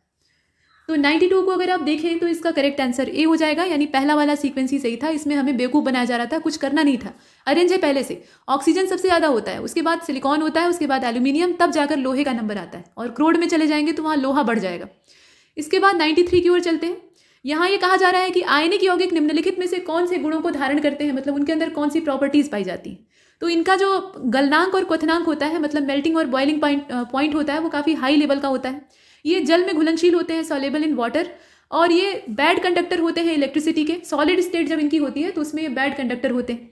और ऑल ऑफ द एबव। देखिए इंसुलेटर कहना सही नहीं रहेगा क्योंकि कंडक्शन थोड़ी सी मात्रा में तो होता है लेकिन बहुत खराब होता है। अब इसमें से बताइए, तो 93 का करेक्ट आंसर डी हो जाएगा। ये सभी जो गुण आप देख रहे हैं ये असल में आयनिक जो कंपोनेंट्स होते हैं मतलब कंपाउंड्स होते हैं उनकी प्रॉपर्टी। इनका गलनांक पतनांक काफ़ी हाई लेवल का होता है, पानी में ये सॉल्युबल होते हैं, ठोस अवस्था जब इनकी होती है तो इसमें ये इलेक्ट्रिसिटी को आराम से अपने अंदर बहने नहीं देते, और ये सभी सत्य। इसके बाद आगे चलते हैं 94 को देखिए, which of the following is not correctly match. तो लैक्टिक एसिड मिल्क में पाया जाता है, टार्टरिक एसिड ग्रेप्स यानी अंगूर में पाया जाता है, ऑक्जेलिक एसिड जो है वो टोमेटो के अंदर होता है, और एसिटिक एसिड जो है वो सोडा वाटर में पाया जाता है। एक चीज़ और है कि जो वेजिटेबल और फ्रूट के नाम आप देखते हैं और उनसे संबंधित अम्लों के नाम देखते हैं, तो ऐसा नहीं है कि कोई एक विशेष स्पेशल अम्ल है और वो उसी सब्जी में पाया जाएगा। एक सब्जी के अंदर बहुत सारे एसिड, बहुत सारे वाइटामिन, इस प्रकार की चीज़ें पाई जाती हैं, मतलब कोई एक नहीं पाया जाता, लेकिन जो ज़्यादा मेजॉरिटी में होता है उसको हम लोग यहाँ कंसीडर करते हैं। तो इसमें से बताइए कौन सा सही ढंग से मेल नहीं खाता है वो आपको देखना है, और 94 का जो करेक्ट आंसर है वो डी हो जाएगा। मतलब एसिटिक एसिड जो है वो सोडा वाटर में कहाँ से घुस जाएगा। एसिटिक एसिड आप जानते हैं कि सिरके में पाया जाता है। नेक्स्ट क्वेश्चन नंबर 95 को देखते हैं। 95 में ये पूछा जा रहा है कि सत्य क्या है जरा बताइए। तो sodium benzoate can be use as food preservation, मतलब फूड का प्रिजर्वेशन करने के लिए सोडियम बेंजोएट का इस्तेमाल किया जाता है, और सोडियम बाइकार्बोनेट जो है वो यूज़ किया जाता है वॉशिंग सोडा के तौर पे या वॉशिंग सोडा की हैसियत से। इसमें से सत्य क्या है। तो पहला तो सही है, बेशक इसमें कोई दिक्कत नहीं है, जेली मुरब्बा अचार वगैरह उसको प्रिजर्व करने के लिए सोडियम बेंजोएट मिलाया जाता है। आपने क्लास 10th में मुरब्बा अचार और जेली बनाने की विधि पढ़ी होगी, साइंस में होती है, मतलब प्रैक्टिकल में होती है जो साइंस का होता है। और ये जो सेकंड वाला स्टेटमेंट है ये गलत है। सोडियम बाइकार्बोनेट ये खाने वाला सोडा होता है, तो इसको हम लोग कचौड़ी बनाने के लिए और बेकरी इंडस्ट्री जो होती है उसमें यूज़ करते हैं। ये वॉशिंग सोडा यानी कपड़े धोने के काम में नहीं आ सकता है। फिलहाल हमें सत्य चाहिए था, तो केवल पहला वाला। इसके बाद आगे चलते हैं 96, और 96 में ये पूछा जा रहा है कि कौन सा सही है जरा बताइए। तो फाइकोलॉजी जो है वो कवक का अध्ययन करने की शाखा है, मतलब उसमें जो कवक होते हैं यानी फंगी होती है उसकी स्टडी की जाती है, और माइकोलॉजी में जो एल्गी होते हैं उनके बारे में पढ़ा जाता है। अब इसमें से आपको ट्रू तलाशना है, तो कुछ भी सत्य नहीं है, असल में उल्टा दे रखा है। ये जो एल्गी वाली साइंस है या एल्गी वाली स्टडी है वो फाइकोलॉजी है, और माइकोलॉजी में हम लोग फंगस या जो फंगी होती है उसके बारे में पढ़ते हैं। अभी ब्लैक फंगस, व्हाइट फंगस और न जाने कितने फंगस ये सब आ रहे हैं। ठीक, तो इसमें नाइदर 1 एंड नॉर 2, क्योंकि दोनों में से सत्य पूछा था। इसके बाद 97 को देखते हैं, which of the following statement is true regarding leucoplast. Leucoplast के बारे में इसमें से सत्य क्या है। तो ये बेरंग होता है, मतलब बेचारे के पास कोई कलर ही नहीं होता। और दूसरी चीज़ ये कही गई है कि it store the food in form of starch, fat and protein, मतलब ये भोजन को स्टार्च, वसा और प्रोटीन के रूप में इकट्ठा करने का काम करता है। तो जरा बताइए कि ल्यूकोप्लास्ट के बारे में इसमें से सत्य कौन सा है। दोनों सही है, कोई दिक्कत नहीं है, इसका कोई कलर नहीं होता है, कलरलेस होता है, और इसके बारे में मतलब इसका जो वर्क है वो सही दिया हुआ है, तो बोथ फर्स्ट एंड सेकेंड। इसके बाद 98 की ओर चलते हैं, और क्वेश्चन नंबर 98 में कहा जा रहा है कि जिन पौधों में बीज नहीं पाए जाते। आप जानते हैं कि पौधा बड़ा होता है तो उसमें फूल लगता है, फूल लगेगा, उसके बाद जब फूल मुरझाता है तो फल लगता है, फल के अंदर बीज होते हैं, उसी से उसका रिप्रोडक्शन होता है। आमतौर पे यही तरीका है। और दूसरा कलम बंदी वाला तरीका होता है, कुछ की जड़ें लगाई जाती हैं। तो यहाँ ये पूछा जा रहा है कि बीज किसमें नहीं होते हैं, मतलब उसको कहा क्या जाता है। तो यहाँ आप देखिए क्रिप्टोगैम दिया है, फेंड्रोगैम दिया हुआ है, जिम्नोस्पर्म और एंजियोस्पर्म भी है, मतलब आवृत बीजी और अनावृत बीजी ये भी दे रखा है। इसमें से कौन सा होगा जिसमें कि बीज नहीं पाए जाते। और 98 का ए वाला ही हो जाएगा। इसको क्रिप्टोगैम कहा जाता है। इस प्रकार के पौधों में बीज नहीं होते हैं। लगाने का तरीका कुछ और हो सकता है, जैसे कि कलम बंदी करके लगाया जा सकता है। कलम मतलब डाली काट के लगा लिया, या कुछ की जो जड़ें होती हैं उसमें गांठ होती है अदरक के जैसी, और उसको रोप देने पर वो फिर से पनप जाता है। जैसे डहेलिया, डहेलिया में बीज नहीं होता और ना उसकी कलम ही लगती है, उसकी जड़ें होती हैं, वो अदरक की गांठ या जो शकरकंद होता है उस टाइप की दिखाई देती हैं, और उसको आप लगा देंगे तो उसके बाद उसमें से डहेलिया का पौधा निकल आएगा। आगे चलते हैं, क्वेश्चन नंबर 99। यहाँ पूछा जा रहा है कि मॉर्फिन को कहाँ से प्राप्त किया जाता है, ये कहाँ से पैदा होती है। कली से निकलती है पौधे की, या उसका जो स्टिग्मा है वहाँ से निकलती है, या जो फ्रूट्स होते हैं वहाँ से प्राप्त होती है, या रूट्स मतलब जड़ों से निकलती है। मॉर्फिन निकलती कहाँ से है, तो सी वाला हो जाएगा, फ्रूट से प्राप्त होती है, फलों से निकलती है, सीधी बात है, इसमें कोई डाउट ही नहीं। इसके बाद नीचे आपको ब्लड ट्रांजैक्शन वाला मामला दिखाई दे रहा है, मतलब माता और पिता का रक्त समूह यहाँ पर ओ और ए बी है, अर्थात मम्मी जो है वो ओ ब्लड ग्रुप वाली हैं, और जो पिता हैं मतलब पापा हैं वो ए बी ब्लड ग्रुप वाले हैं। तो उनके जो बच्चे होंगे उनका रक्त समूह क्या हो सकता है, अब ये भी साइंस बता देगा। तो कैसे बताएगा, देखिए यहाँ पर ओ ब्लड ग्रुप हो सकता है, या ओ और ए दोनों हो सकता है, मतलब दोनों में से कोई एक हो सकता है, या ओ बी हो सकता है, या ए और बी हो सकता है। बताइए, तो 100 का बी वाला हो जाएगा, या तो ओ होगा मतलब सर्वदाता, और नहीं तो ए होगा। इसमें से और कोई तीसरा चौथा नहीं हो सकता, ये आप देख रहे हैं। तो बी वाले को हम चुनते हैं। और इसके बाद 101 नंबर का जो प्रश्न है, हमने शतक लगा लिया है, लेकिन हमारा लक्ष्य है 150 MCQs। तो जो 101 नंबर का क्वेश्चन है उसको देखते हैं। इसमें ये पूछा जा रहा है कि निम्नलिखित कथनों पर विचार करके बताइए कि सत्य क्या है। तो पेडोजेनेसिस की जो प्रक्रिया होती है, प्रोसेस होता है, उससे मिट्टी बनती है। और मिट्टी मूल रूप से चट्टान, जलवायु, जैविक गतिविधि और समय पर निर्भर करती है। मतलब soil depend upon parent rock, climate, biological activity and time, ये सब होता है और मिट्टी को बनने में काफ़ी समय लगता है। तो बताइए इसमें से सत्य क्या है? दोनों सही है। पेडोजेनेसिस, पेडोलॉजी, ये सब जो विधाएं हैं ये मिट्टी से जुड़ी हुई हैं और इसमें चट्टानों की जो टूट फूट से पैदा हुए कण होते हैं वो बेसिक एलिमेंट होते हैं। उसके अलावा वहाँ का क्लाइमेट, मतलब किसी क्षेत्र का क्लाइमेट कैसा है उस पर भी मिट्टी के निर्माण की प्रक्रिया या मिट्टी का स्वभाव निर्भर करता है। जैविक गतिविधियाँ वहाँ पे कैसी है, मतलब जीवों के अवशेष भी मिट्टी को बनाने में योगदान देते हैं, तो वो वहाँ पर कैसा है और कितना है, और समय कितना उसको मिला, मतलब वो कितनी पुरानी है या कितनी नई है, ये सब चीज़ें यहाँ पर डिपेंड करती हैं। तो इसलिए दोनों सत्य है। इसके बाद आगे चलते हैं, 102 को देख लेते हैं। यहाँ पूछा जा रहा है कि द बिग स्प्लैट ये किससे रिलेट करता है।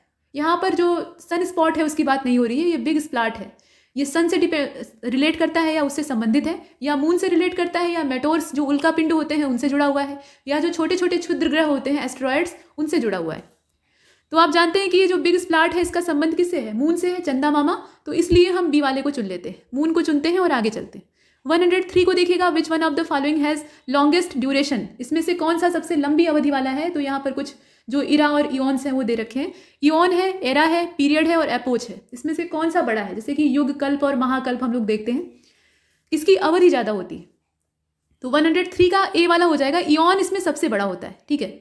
इओन की जो अवधि होती है वो सबसे बड़ी होती है, बाकी सभी इसी के लड़के बच्चे। इसके बाद 104 को देखते हैं। इसमें पूछा गया है कि which of the following are indirect source to get information about interior of earth, मतलब अर्थ की जो आंतरिक संरचना है या उसका जो इंटीरियर है उसके बारे में जानकारी प्राप्त करने के लिए इनडायरेक्ट सोर्सेस में से कौन सा इसमें से है। यानी कुछ प्रत्यक्ष सोर्स होते हैं और कुछ जो है वो अप्रत्यक्ष होते हैं। तो अप्रत्यक्ष वाले पूछे जा रहे हैं, गुरुत्वाकर्षण, चुंबकीय क्षेत्र, भूकंपीय गतिविधि यानी ग्रेविटेशन, मैग्नेटिक फील्ड और सीस्मिक एक्टिविटीज, इसमें से कौन सा होगा। तो 104 आप समझ सकते हैं इसमें सभी होगा, इसमें कोई डाउट ही नहीं है। गुरुत्वाकर्षण यानी जो अर्थ की ग्रेविटी है उसके आधार पर भी हम अंदाजा लगाते हैं कि इसका जो अंदर का भाग होगा, मतलब इंटीरियर होगा, वो किस प्रकार का हो सकता है। और चुंबकीय क्षेत्र के आधार पे भी हम बहुत अच्छी चीज़ें, मतलब जानकारियां प्राप्त कर सकते हैं। और सीस्मिक एक्टिविटीज़ तो ये जीता जागता नमूना है, मतलब अंदर की हलचलें हमें ये बताती हैं कि अंदर से अर्थ का जो स्ट्रक्चर है, ढांचा है, वो किस प्रकार का है। ठीक, तो डी वाला हो जाएगा। और कुछ जो साइंटिस्ट हैं और अधिकतर का ऐसा मानना है कि जो अर्थ का केंद्र है, मतलब कोर है, वो मैग्नेटिक प्रॉपर्टी वाली, मतलब चुंबकीय गुण उसी के अंदर पाया जाता है और यही कारण है कि ग्रेविटी वहाँ पर बहुत ज़्यादा है। और जितना हम अर्थ के सेंटर से नज़दीक रहेंगे उतना ही ग्रेविटेशनल फोर्स ज़्यादा होगा। इसके बाद आगे चलते हैं, 105 को देखिए। कॉन्सिडर द फॉलोइंग स्टेटमेंट, बाहरी कोर तरल अवस्था में है, मतलब ये अर्थ के बारे में पूछा जा रहा है कि बताइए इसमें से सही क्या है। तो जो बाहरी कोर है वो तरल अवस्था में है और जो भीतर की कोर है वो ठोस है। मतलब यहाँ पे कोर की यानी जो क्रोड है उसकी बात हो रही है। तो 3 लेयर अर्थ में मोटे तौर पे होती हैं, एक तो क्रस्ट, उसके बाद मेंटल, फिर कोर। और आप जानते हैं कि जैसे जैसे हम अर्थ के अंदर घुसते जाते हैं, माने सेंटर की ओर बढ़ते जाते हैं, तो वैसे वैसे तापमान में वृद्धि होती है। लेकिन यहाँ तो उल्टा दे रखा है, बाहर वाली जो कोर है यानी बाहर का जो हिस्सा है वो कैसा है, पिघला हुआ है, और अंदर जहाँ बहुत ज़्यादा गर्मी है वहाँ ठोस है। क्या ऐसा हो सकता है? तो ऐसा हो सकता है, ये सही बात है, एकदम सही है। असल में बात यह है कि बाहर वाले पदार्थ उतने मतलब नाजुक हैं, थोड़े से उतने मजबूत नहीं है, उनका मेल्टिंग पॉइंट उतना ज़्यादा नहीं है। और जो केंद्र या एकदम से क्रोड वाला पार्ट है, इनर कोर जिसे कहा जाता है, वहाँ पे इस प्रकार के पदार्थ पाए जाते हैं जिनका कि गलनांक और क्वथनांक बहुत ज़्यादा हाई लेवल का होता है। ठीक, तो इसीलिए ये दोनों सत्य। यहाँ हमने सी वाले को चुना है। आगे चलते हैं, क्वेश्चन नंबर 106 को देखिएगा। सबसे विस्फोटक ज्वालामुखी के रूप में किसको जाना जाता है। तो ये कंपोजिट वॉल्केनो होता है, शील्ड वॉल्केनो होता है, या फिर सिंडर कोन होता है, या फिर काल्डेरा होता है। तो काल्डेरा और क्रेटर, इनके बारे में आपने पढ़ा होगा। और काल्डेरा जो है ये सबसे विध्वंसक होता है। आमतौर पे ये ठंडा रहता है, सोया रहता है, लेकिन जब जगता है तो बहुत बड़ी तबाही ले आता है और ये काफ़ी घातक है। ठीक, तो डी वाले को हम सुनते हैं। मतलब इसमें एक ज्वालामुखी का पूरा कोन होता है वॉल्केनो का, और उसके ऊपर ऐसे झील जैसा बड़ा सा क्रेटर बन जाता है और मुहाना बंद रहता है, अंदर का प्रेशर लगभग 0 के बराबर। लेकिन धीरे धीरे करके एक्टिविटीज़ इकट्ठी होती हैं और सडनली ये ब्लास्ट कर जाता है और उसके बाद बहुत बड़े पैमाने पर तबाही फैलती है। इसके बाद आगे चलते हैं, 107 को देखते हैं। Which of the following can be describe as lithosphere. Lithosphere actually क्या होता है, मतलब कितने हिस्से को हम लिथोस्फीयर कहेंगे, कितने पार्ट को हम एस्थेनोस्फीयर कहेंगे, कितने पार्ट को हम मीजोस्फीयर कहेंगे, ये सब चीज़ें हमें पता होनी चाहिए। तो यहाँ देखिए, केवल जो अपर क्रस्ट होती है उसको लिथोस्फीयर कहा जाता है। क्रस्ट और कोर दोनों को मिलाकर हम लिथोस्फीयर कहते हैं, या फिर मेंटल और कोर को मिलाकर लिथोस्फीयर होता है, या फिर क्रस्ट और अपर मेंटल जो होता है यानी मेंटल की ऊपरी परत, उसको मिलाकर हम संयुक्त रूप से लिथोस्फीयर कहते हैं। इसमें से कौन सा होना चाहिए बताइए। तो डी वाला ज़्यादा परफेक्ट है इसका, मतलब क्रस्ट और अपर मेंटल। क्रस्ट तो पूरी लिथोस्फीयर में आती ही है, उसके अलावा मेंटल का जो ऊपर का हिस्सा है वो भी लिथोस्फीयर में गिना जाता है। और माना जाता है कि ये जो पूरी सतह है, ये जो नीचे का स्थेनोस्फीयर वाला जेली फॉर्मेट वाला पार्ट है, उस पर तैरती होती। ठीक है, लावा फॉर्मेशन वगैरह ये जो एक्टिविटी है यहीं पर होती है। इसके बाद आगे चलते हैं, क्वेश्चन नंबर 108 को देखिएगा। चुंबकीय पदार्थ जो कि क्रस्ट की गहराई में ठंडा होता है उसे क्या कहा जाता है? मतलब ये मैग्नेटिक सबस्टेंस होते हैं और ये जो क्रस्ट की गहराई होती है उसमें जाकर ठंडे होते हैं, ऊपर नहीं ठंडे होते। तो इनको क्या कहेंगे? लैकोलिथ कहेंगे या बैकोलिथ कहेंगे या लेपोलिथ कहेंगे या फिर फैकोलिथ कहेंगे। लिथ जो वर्ड है वो लिथोस्फीयर से लिया गया है और 108 का जो करेक्ट आंसर है वो बैथोलिथ हो जाएगा। ये गहराई में ठंडे होते हैं। कुछ ऐसे पदार्थ होते हैं जो कि बाहर फैलकर ठंडे होते हैं और कुछ जो है वो अंदर की जो दरारें होती हैं उसमें सूख कर जमा होते हैं। तो ये बैथोलिथ है। उसके बाद next, which of the following plate is found between south America and Pacific plate? मतलब ये कौन सी टेक्टोनिक प्लेट है उसका नाम आपको देखना है। तो कोकोस प्लेट है, नाजका प्लेट है, फिलीपींस प्लेट है और फ्यूजी प्लेट है, फ्यूजियामा जापान वाला।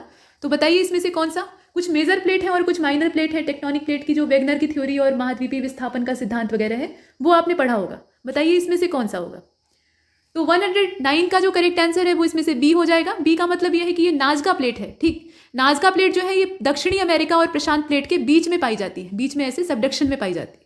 इसके बाद आगे चलते हैं, क्वेश्चन नंबर 110 को देखिएगा। Consider the following statement about transform boundaries. Transformation boundaries या ट्रांसफॉर्मेशन सीमाएं जो है उनके बारे में दो स्टेटमेंट दिया है। तो transform fault are the plane of separation generally perpendicular to the mid oceanic ridge.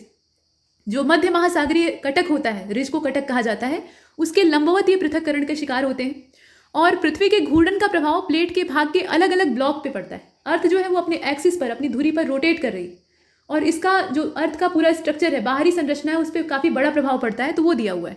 सत्य क्या है ये बताइए। और 110 का जो करेक्ट आंसर है वो सी हो जाएगा। दोनों सत्य है। तो यहाँ आपको ये पता होना चाहिए कि जो मध्य महासागरीय कटक होता है वो असल में होता क्या है। अगर उसकी डिफिनीशन आप बढ़िया तरीके से जानते हैं, इसीलिए कहा जाता है कि ज्योग्राफी में कॉन्सेप्ट क्लियर होने चाहिए। इसकी डिफिनीशन अगर पता थी तो इसमें आराम से आप प्रश्न को हल कर सकते थे। इसके बाद आगे चलते हैं, क्वेश्चन नंबर 111 को देखिएगा। इसमें पूछा जा रहा है कि राजस्थान का जो चित्तौड़गढ़ है वहां से झारखंड के सासाराम तक फैली हुई चट्टानें ये असल में क्या है, मतलब किस चीज का हिस्सा है? ये दक्कन ट्रैप है, विंध्यन चट्टानें हैं या फिर गोंडवाना क्रम की चट्टानें हैं या धारवाड़ क्रम से इनका कनेक्शन है? बताइए इसमें से कौन सा होगा। तो 111 जो आप देख रहे हैं इसका करेक्ट आंसर बी हो जाएगा। बी का मतलब यह है कि ये विंध्यन रॉक्स हैं जो कि यहाँ से यहाँ तक, मतलब राजस्थान से लेकर झारखंड तक चली गई।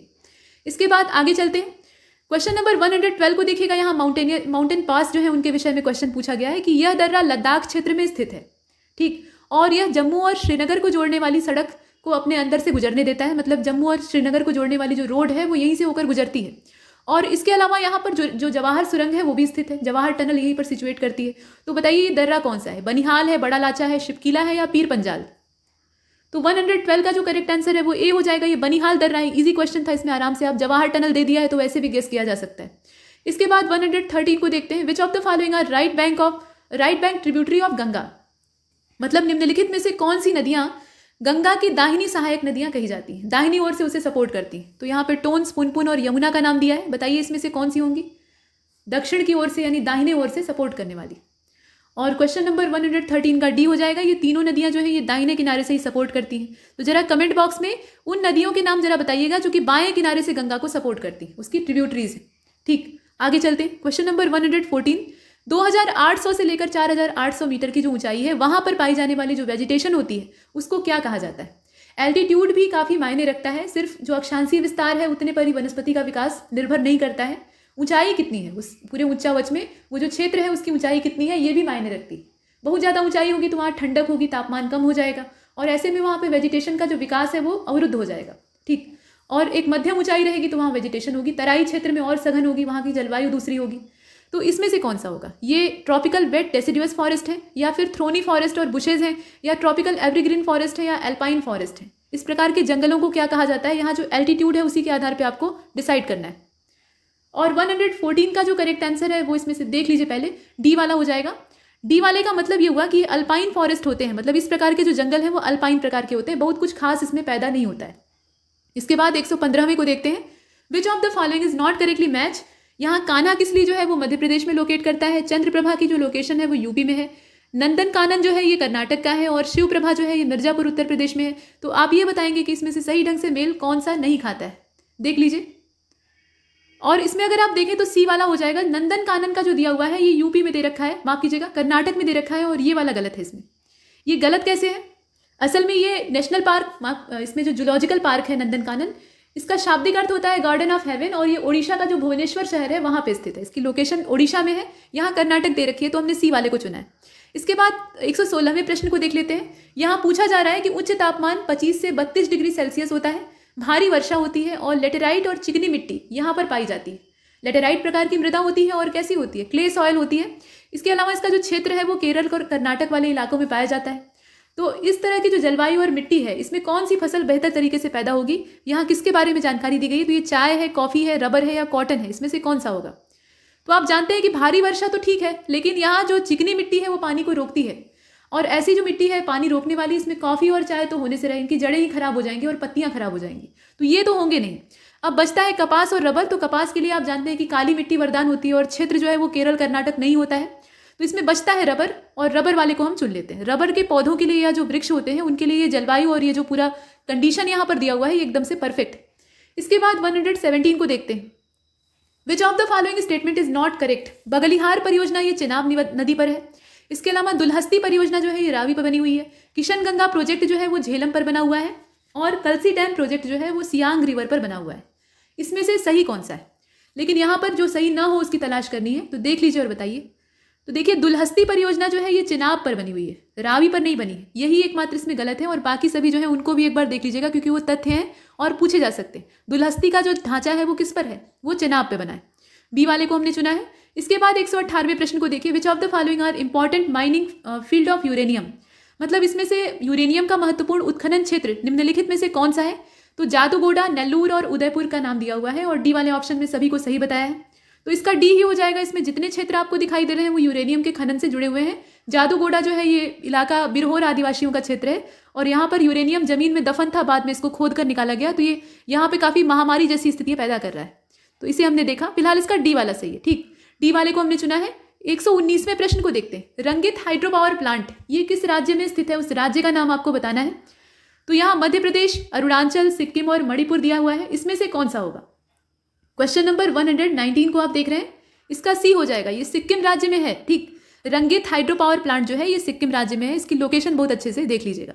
इसके बाद नेक्स्ट क्वेश्चन नंबर 120। जमशेदपुर में लौह अयस्क ये कौन सी खदानों से आता है। जो स्टील प्लांट्स होते हैं वहां पे लौह अयस्क कहाँ से आता है, तो उसका जो कच्चा माल क्षेत्र है वो आपको पता होना चाहिए। और प्रायः उद्योगों का विकास भी कच्चे माल के क्षेत्र के आसपास ही होता है, उसमें से कुछ अपवाद होते हैं। फिलहाल इसमें से देखना है। तो गुरु महिसानी से आता है, छोटा नागपुर के पठार से आता है, बाबा बूदन पहाड़ियों से आता है, या क्योंझर से आता है। और 120 का जो करेक्ट आंसर है वो ए हो जाएगा। ये गुरु महिसानी से अपना लौह अयस्क जो है उसको प्राप्त करता है। ठीक, ये कच्चे माल का इसका क्षेत्र है। इसके बाद देखिए, यहाँ पर पूछा गया कि सेमांग जनजाति निम्नलिखित में से किस क्षेत्र से बिलोंग करती है। फिलीपींस, मलेशिया, फ्रांस और जॉर्जिया, ऐसे दिया हुआ है। इसमें से कौन सा होगा। सेमांग जनजाति के बारे में कहा जा रहा है, ये कहाँ के बाशिंदे। और क्वेश्चन नंबर 121 का जो करेक्ट आंसर है वो इसमें से बी हो जाएगा, मतलब मलेशिया से ये बिलोंग करते हैं, मलेशिया की ये लोकल है, इसे हमने यहाँ पर देखा। इसके बाद आगे चलते हैं। क्वेश्चन नंबर 122 को देखिएगा। 122वां, गोल्डन ट्रायंगल ये किन देशों के बीच में बनता है। स्वर्णिम चतुर्भुज, स्वर्णिम त्रिभुज और अर्धचंद्राकार जो आर्क बनती है, ये सब पता होनी चाहिए आपको। तो लाओस, थाईलैंड और म्यांमार है, लाओस, कंबोडिया और फिलीपींस है, कंबोडिया, लाओस और मलेशिया है। इसके अलावा लाओस, मलेशिया और इंडोनेशिया है, इसमें से कौन सा होगा। और 122वें का जो करेक्ट आंसर है वो इसमें से ए वाला हो जाएगा, मतलब लाओस, थाईलैंड और म्यांमार ये जो तीन है ये मिलकर एक गोल्डन ट्रायंगल बनाते हैं, इस प्रकार से त्रिभुज। इसके बाद 123 को देखते हैं। अल्फा अल्फा ग्रास जो है ये अल्फा अल्फा घास का एक प्रकार है, इससे बहुत जो महत्वपूर्ण औषधियां हैं वो प्राप्त की जाती हैं। तो mainly grown in which region, मतलब ये किस तरह की जो घास भूमियां हैं उसमें पैदा होती है। ये पंपास, प्रेरी, स्टेपीज और डाउन्स करके दिया हुआ है। जो ग्रासलैंड होते हैं उनको भी क्षेत्रवार विभिन्न नामों से जाना जाता है। तो 123 का जो करेक्ट आंसर है वो ए वाला है, मतलब ये पंपास जो घास भूमि क्षेत्र होता है उसमें पाई जाती है। अल्फा अल्फा घास का जो क्षेत्र है वो पंपास है, इसे आप यहाँ पर देख सकते हैं। इसके बाद 124वें प्रश्न को देखिए। इसमें कहा गया कि consider the following statement. Andes पर्वतमाला ये कैरिबियन सागर से लेकर टिएला डेल फ्यूगो तक फैली हुई है। ये जो क्षेत्र है यहाँ तक इसका विस्तार है, और इस श्रेणी की सबसे ऊंची चोटी जो है वो माउंट एकांकागुआ है। पूरी जो यहाँ पे माउंटेनियस रेंज है उसके बारे में हम लोग देख रहे हैं, और इसकी जो हाईएस्ट पीक है उसको देख रहे हैं। कौन सा सत्य है ये बताइए। और इसका सी हो जाएगा। दोनों सत्य है, कोई दिक्कत नहीं है। तो दोनों अलग अलग भी पूछे जा सकते हैं, ध्यान दीजिएगा। इसका विस्तार पूछा है तो कैरेबियन सागर से लेकर टिएला डेल फ्यूगो जो क्षेत्र है वहां तक इसका विस्तार है, और सबसे ऊंची चोटी का नाम भी आप याद रखेंगे, तो सी वाला है। इसके बाद 125 की ओर चलते हैं। इसमें पूछा गया कि मछली पकड़ने के लिए जो अनुकूल स्थिति है वो कहाँ पर होती है। मछलियों के लिए सबसे उपयुक्त पानी का क्षेत्र कौन सा होता है? तो छिछले पानी की जगह होती है, या meeting point of cold and warm ocean current, या एम्पल अमाउंट ऑफ प्लैंक्टन्स। इसमें से कौन सी स्थिति होनी चाहिए? तो सभी होनी चाहिए। ये जितनी स्थितियां यहाँ आप देख रहे हैं ये सब रहेंगी, तभी मछलियां वहाँ आएंगी, और तभी आएंगी तो पकड़ा जाएगा। मतलब छिछले पानी का उथला पानी होना चाहिए, ज़्यादा गहरा पानी होगा तो मछली गायब हो जाएंगी। और ठंडा और गर्म जो समुद्री जल धाराओं का यहाँ मिलन होता है, वहाँ एक जो मध्यम तापमान वाला पानी है वो पैदा होता है, और उसमें मछलियाँ आना पसंद करती हैं क्योंकि वहाँ प्लैंक्टन्स पाए जाते हैं, उनको खाने के लालच में आती हैं, और उसके बाद मछुआरे उनको फंसा लेते हैं। तो ये आपने देखा। और उसी से संबंधित नीचे वाला प्रश्न है, इसका डी हो जाएगा। नीचे वाले प्रश्न में भी इसी से जुड़ा हुआ सवाल पूछा गया है कि गल्फ स्ट्रीम और लेब्राडोर की जो ठंडी धारा है ये मिलती है, और जहाँ मिलती है उस तट को क्या कहा जाता है? तो न्यू फाउंडलैंड के पास इसका मिलन होता है, और ये जो तट है इसका नाम बताइए। 126 का करेक्ट आंसर ए हो जाएगा। ये ग्रैंड बैंक कहा जाता है, और ये मत्स्यन का बहुत प्रमुख केंद्र है। मतलब गल्फ स्ट्रीम जो है वो कैसी है? गर्म है, ये विषुवतीय क्षेत्र की ओर से आती है, और लेब्राडोर की जो धारा है वो ठंडी है क्योंकि ये ध्रुवों की ओर से आती है। और दोनों यहाँ पर जब मिलते हैं तो यहाँ पे एक ऐसा पानी का क्षेत्र पैदा होता है जो कि काफ़ी अच्छी तापमान वाला होता है, और यहाँ जो प्लैंक्टन से उनकी पैदावार होती है, तो मछलियाँ आकर इसे खाती हैं। ग्रैंड बैंक किसी को कहा जाएगा। इसके बाद आगे चलते हैं। यहाँ पर मिल्पा शिफ्टिंग कल्टीवेशन है, और ये किस क्षेत्र की है ये आपको बताना है। तो मैक्सिको, कॉन्गो, युकैटन, ग्वाटेमाला वाला क्षेत्र और श्रीलंका। तो इसका सी हो जाएगा, युकैटन और ग्वाटेमाला। 127 को आप देख रहे हैं, ये युकैटन और ग्वाटेमाला है, सी वाले को हमने चुना। इसके बाद देखिए जलवायु का निर्धारण करने वाले मुख्य कारक इसमें से कौन से हैं? तो टेम्परेचर उसे डिसाइड करता है, प्रेसिपिटेशन डिसाइड करती है, या रेट ऑफ इवेपोरेशन जो है वो उसे डिसाइड करता है? बताइए। तो 128 का डी हो जाएगा। ये सब कुछ तो यहाँ निर्धारित करते हैं, और सिर्फ इतने ही नहीं होते, और भी होते हैं, लेकिन फिलहाल 3 दिया है तो तीनों सही। इसके बाद 129 को देखिए। इसमें कहा गया कि ये ऊंचाई वाले, मतलब ज़्यादा ऊंचाई पर पाए जाने वाले बादल हैं जो कि बर्फ के क्रिस्टल से बने होते हैं, और ये बारिश नहीं करते। ज़्यादा ऊंचाई पर जो भी क्लाउड पाया जाएगा वो वर्षा आमतौर पर नहीं करता है। ठीक, तो ये बादल चक्रवात का संकेत देते हैं। जब ये आएंगे आसमान में तो आपको समझ जाना चाहिए कि अब आंधी तूफान आने वाला है। तो ये है क्या? ये जो साइरस क्लाउड है उसके तौर पे देखे जाते हैं, या फिर ये सिलोकुलमनस क्लाउड्स हैं, या फिर सिरोस्टेसिस क्लाउड है, या फिर क्यूमुलोनिम्बस क्लाउड्स हैं। यहाँ पे जो नाम दिया है उसे आप देख रहे हैं। 129 और इसका ए हो जाएगा। ये साइरस क्लाउड्स होते हैं जो कि चक्रवात के सूचक होते हैं। ए वाला हमने देखा। इसके बाद 130 को देखिएगा। इसमें कहा गया कि रॉकी चट्टानों की पूर्वी ढलान के साथ बहने वाली गर्म और शुष्क हवा ये दक्षिण में कोलोराडो के दक्षिण भाग से एक क्षेत्र तक जाती है जो कि उत्तर में कनाडा और कोलंबिया को पार करके बहती है। अब ये जो गर्म हवा है इसका नाम क्या है? चिनूक है, फॉन है, सिरैको है या हरमट्टन है? तो क्षेत्र के हिसाब से आप गेस कर सकते हैं। स्थानीय पवनों के नाम आपने पढ़े होंगे और इसका ए वाला हो जाएगा चिनूक। इस हवा को क्या कहा जाता है? चिनूक कहा जाता है और ये गर्म और शुष्क होती है। इसके बाद आगे चलते हैं। 131 को देखिएगा। इसमें पूछा जा रहा है कि निम्नलिखित विकल्पों में से गंगा नदी उत्तर प्रदेश के किन जिलों से होकर बहती है? बिजनौर, बदायूं, आजमगढ़ और बरेली। इसमें से कौन सा होगा? तो 131 का करेक्ट आंसर इसमें देख लीजिए ए वाला हो जाएगा, मतलब पहला और दूसरा, बिजनौर और बदायूं। यहाँ पर आजमगढ़ और बरेली जो है वो नहीं होगा, इसमें आप देख सकते हैं। तो बिजनौर और बदायूं को हमने चुना है, ए वाले को चुन लिया। इसके बाद नेक्स्ट क्वेश्चन नंबर 132। भारत में कुल कितनी रामसर साइट है? यूपी में सर्वाधिक है और नई नई जो डिक्लेयर हो रही है लगातार उन्हें आप देख रहे हैं। तो यहाँ 45 है रामसर साइट्स, या फिर 42 है, 41 है या 40 है। वेटलैंड्स को प्रिजर्व करने के लिए रामसर कन्वेंशन ईरान में हुआ था और उसी के नाम पे ये जो रामसर साइट्स हैं इनका नाम पड़ा हुआ है। मतलब अंतर्राष्ट्रीय महत्व की ये आर्द्र भूमियाँ होती हैं और ये संकट में होती हैं, तब जाकर इनको जो रामसर साइट्स का दर्जा है वो प्राप्त होता है। और उसमें से जो संकटग्रस्त होने की संभावना है, अंतर्राष्ट्रीय महत्व की जो आर्द्र भूमियाँ होती हैं उनको तो रामसर में शामिल किया जाता है, और जो ज़्यादा संकटग्रस्त होती हैं उनको मॉन्ट्रेक्स रिकॉर्ड का हिस्सा बनाया जाता है। फिलहाल इसमें से देखिएगा तो 132 का जो करेक्ट आंसर है वो बी हो जाएगा। बी का मतलब यह है कि 42 मतलब अभी तक 42 आर्द्र भूमियां हैं जो कि रामसर साइट का हिस्सा बन चुकी हैं। इसके बाद नेक्स्ट यहाँ पर पूछा गया कि हरिप्रसाद चौरसिया और रघुनाथ सेठ ये किस क्षेत्र से जुड़े हुए हैं, उसका मतलब उस संगीत क्षेत्र का नाम आपको बताना है। तो सारंगी बजाते हैं, सरोद बजाते हैं, बांसुरी बजाते हैं या तबला ठोंकते हैं? बताइए। तो 133 का जो सी वाला है वो सही होगा। ये बांसुरी वादन करते हैं, ठीक है, फ्लूट प्लेइंग का जो काम है वो करते हैं। इसके बाद नेक्स्ट 134 में पूछा गया है कि जैन और बौद्ध दोनों धर्म का जो प्रसिद्ध तीर्थ स्थल है वो यूपी में एक साथ किस क्षेत्र में पाया जाता है? तो कौशाम्बी, सारनाथ, कुशीनगर और लुम्बिनी इस प्रकार से दिया है। तो लुम्बिनी और सारनाथ तो ये गौतम बुद्ध से एकमात्र कनेक्टेड है, बचता है कौशाम्बी और कुशीनगर, उसमें से चुनकर बताइए। तो 134 का जो करेक्ट आंसर है वो ए हो जाएगा। ये कौशाम्बी क्षेत्र है जो कि दोनों की आस्था का केंद्र है, ठीक, और ये यूपी में स्थित है, इसको भी याद रखिएगा। इसके बाद 135 इसमें पूछा गया है कि अमीर खुसरो ने संगीत के क्षेत्र में कौन से वाद्य यंत्र का आविष्कार किया? इन्होंने बहुत सारी नई नई राग और जो वाद्य यंत्र हैं उनका ईजाद किया था और उसमें से कुछ के नाम दिए। तो सितार और तबला इन्होंने ईजाद किया था, बांसुरी और सारंगी की खोज की थी, सरोद या वायलिन खोजा था, या इसमें से कोई नहीं खोजा था? बताइए। तो 135 का ए वाला ही सही है इसमें। मतलब इनके द्वारा सितार और तबले का आविष्कार किया गया था। तो सितार असल में इन्होंने कहीं से इजाद नहीं किया था, बल्कि नकल की थी।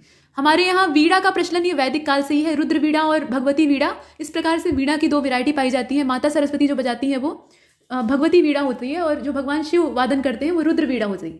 तो ये शास्त्रीय यहाँ का एक पारंपरिक यंत्र है, और उसका नकल करके इन्होंने सितार बनाया था। ठीक, और तबला जो है वो यहाँ पे आपने देखा। इसके बाद 136 को देखते हैं। इसमें कहा जा रहा है, नीचे वाले को देखिए, उत्तर प्रदेश में गोविंद साहब मेले का आयोजन कहाँ पर किया जाता है? ये मेला कहाँ पर आयोजित किया जाता है? जगह का नाम दिया है। तो ये सरल प्रश्न है, इसमें ए वाले को चुन लीजिए, अम्बेडकर नगर। और 137 की ओर चलिए। उत्तर प्रदेश में चलचित्र निगम की स्थापना किस वर्ष में की गई थी? वो देखना है आपको। 1974 है, 75, 79 या 82, इसमें से कौन सा होगा? तो 137 का बी हो जाएगा। यहाँ 1975 जो है उसमें उत्तर प्रदेश चलचित्र निगम की स्थापना की गई थी। इसके बाद 138 को देखिएगा। सही युग्म आपको चुनना है। स्वामी हरिदास गुजरात, तानसेन अलीगढ़, बैजू बावरा ग्वालियर और कबीरदास जी मगहर। सही कौन सा है इसमें से? तो इसमें अगर आप ध्यान से देखें, मतलब कौन सा व्यक्ति या कौन सा संगीतज्ञ या महापुरुष जो हैं वो किससे संबंधित हैं, किस क्षेत्र से? इसमें सही एकमात्र है, और 138 का डी हो जाएगा। कबीरदास का संबंध मगहर से है। बाकी जो है उनका कनेक्शन गलत जोड़ दिया है, मतलब उल्टा सीधा है। मगहर से इनका संबंध कैसे है? कबीरदास जी पूरा अपना जो जीवन काल और कर्म क्षेत्र है वो वाराणसी को बनाते हैं। बनारस में इनका मेन एरिया रहता है, और वाराणसी में ऐसी पौराणिक मान्यता है कि जिसकी मृत्यु होती है काशी नगरी में, उसके सारे पाप धुल जाते हैं और वो परम लोक को प्राप्त होता है, यानी उसे मोक्ष मिल जाता है। और मगहर के बारे में, जो कि संत कबीर नगर कहा जाता है वर्तमान में, उसके बारे में ये मान्यता थी कि वहाँ पर जो जाएगा वो मरेगा अगर वहाँ पे, तो सीधे नरक में जाएगा। तो कबीरदास जी चूंकि अंधविश्वासों का विरोध करते थे, तो उन्होंने दावा किया कि ऐसा कुछ नहीं होता है। तो लोगों ने कहा कि भाई सबूत देकर दिखाइए। तो वो खुद ही अपने बुढ़ापे में वहाँ चले जाते हैं और लोगों को ये सिद्ध करते हैं कि भाई वहाँ मरने से कोई नुकसान नहीं होने वाला है, देखो मैं कर रहा हूँ। ठीक, तो डी वाला हो जाएगा। इसके बाद 139 को देखिए। इसमें कहा गया कि किस साल इलाहाबाद यूनिवर्सिटी को इस्टेब्लिश किया गया था। काफ़ी पुरानी है, तो आप जानते ही हैं। तो यहाँ अगर आप डेट देखें तो 1916 तो होने से रहा, बाकी जो 1800 वाले हैं उनको देख लीजिए। और 139 का जो करेक्ट आंसर है वो ए हो जाएगा, यानी 1887 1887 में इलाहाबाद यूनिवर्सिटी को इस्टेब्लिश किया जाता है। 140 को देखिए। पान अनुसंधान और प्रशिक्षण केंद्र, ये कहाँ पर स्थित है? यूपी में। तो महोबा, गाजीपुर, बदायूं और लखनऊ करके दिया हुआ है। 140 का जो करेक्ट आंसर है वो ए हो जाएगा। ए का मतलब ये है कि महोबा में इसकी स्थापना की गई है, मतलब यही इसकी लोकेशन। 141 की ओर चलते हैं। तो 141वें प्रश्न में ये पूछा गया कि भारत की पहली चीनी मिल उत्तर प्रदेश के किस जिले में खोली गई थी या स्थापित की गई थी? जिले का नाम आपको सिर्फ चुनना है। 141वां प्रश्न आप देख पा रहे हैं, और इसका सी हो जाएगा। सी का मतलब यह है कि देवरिया में इसकी स्थापना होती है। स्थापना कहाँ पे होती है? देवरिया में होती है। इसके बाद 142, इसमें पूछा गया है कि उत्तर प्रदेश में उच्चतम औद्योगिक वृद्धि दर ये कौन सी पंचवर्षीय योजना में दर्ज की गई थी? तो यहाँ कुछ 5 ईयर प्लान्स के नाम दिए हैं। और उच्चतम जो इंडस्ट्रियल डेवलपमेंट ग्रोथ थी वो हम देखते हैं, इसमें से देख लीजिए पहले आप। 142 का डी हो जाएगा। ये 10वीं पंचवर्षीय योजना थी। ठीक है, 142 आप देख रहे हैं, 10वीं पंचवर्षीय योजना थी, जिसमें कि ये सबसे हाईएस्ट दर्ज की जाती है। तो इसका जो करेक्ट आंसर है वो इसमें से कौन सा होगा? ये डी वाला हो जाएगा। इसके बाद आगे चलते हैं। क्वेश्चन नंबर 143, इसमें कौन सी जोड़ी सही ढंग से मेल नहीं खाती है वो आपको देखना है। तो अर्जुन बांध ये हमीरपुर में है, मेजाबाद मिर्जापुर में है, रिहंद डैम जो है वो सोनभद्र में है, और माता टीला जो है वो बांदा में है। ऐसे दिया हुआ है, कोई एक गलत है और बाकी 3 सही है, तो गलत वाला आपको खोजना है। और इसका जो गलत उत्तर है वो इसमें से कौन सा होगा? देख लीजिए, डी वाला होगा। माता टीला बांदा में कहाँ से चला जाएगा? माता टीला डैम की जो लोकेशन दी है वो गलत है, और बाकी सभी सही। इसके बाद 144, गोकुल बैराज प्रोजेक्ट ये कहाँ पर रिलेट करता है, मतलब किस चीज़ से रिलेट करता है वो आपको देखना है। तो ड्रिंकिंग वाटर प्रॉब्लम से, या फिर मिल्क प्रोडक्शन से, फिशिंग से, या फिर पोल्ट्री फार्मिंग से। प्रश्न बहुत आसान है। ये चूंकि गोकुल बैराज प्रोजेक्ट है, बैराज मतलब यहाँ पे डैम की बात हो रही है, जो रिजर्वायर होता है उसकी बात हो रही है, तो ये पानी से संबंधित होगा ना, तो पेयजल की समस्या से इसका संबंध है, और हम ए वाले को चुनते हैं। ठीक, इसके बाद आगे चलते हैं। 145, इसमें पूछा गया है कि in Uttar Pradesh the train was first run between 2 cities, मतलब यहाँ पे जो रेलगाड़ी का प्रचलन है वो किन 2 शहरों में सबसे पहले किया जाता है? तो इलाहाबाद से कानपुर, इलाहाबाद से लखनऊ, इलाहाबाद से गोरखपुर और इलाहाबाद से बनारस। कहाँ जो 2 जिले हैं उनके बीच में ट्रेन चलाई जाती है सबसे पहले? और ए वाला हो जाएगा। इलाहाबाद से कानपुर इसका जो संचालन है वो किया जाता है पहली बार। इसके बाद 146, इसमें पूछा जा रहा है कि निजी क्षेत्र में रोसा विद्युत परियोजना, ये निजी क्षेत्र की है, प्राइवेट सेक्टर की है, ये यूपी में कहाँ पर इस्टेब्लिश की गई है? ये शाहजहांपुर का क्षेत्र है, लखनऊ का क्षेत्र है, गाजियाबाद का क्षेत्र है, और कानपुर का क्षेत्र है। इसमें से कौन सा होगा? तो 146 का ए हो जाएगा। ए का मतलब ये हुआ कि इसमें शाहजहांपुर वाला जो इलाका है वहाँ पे इसकी लोकेशन।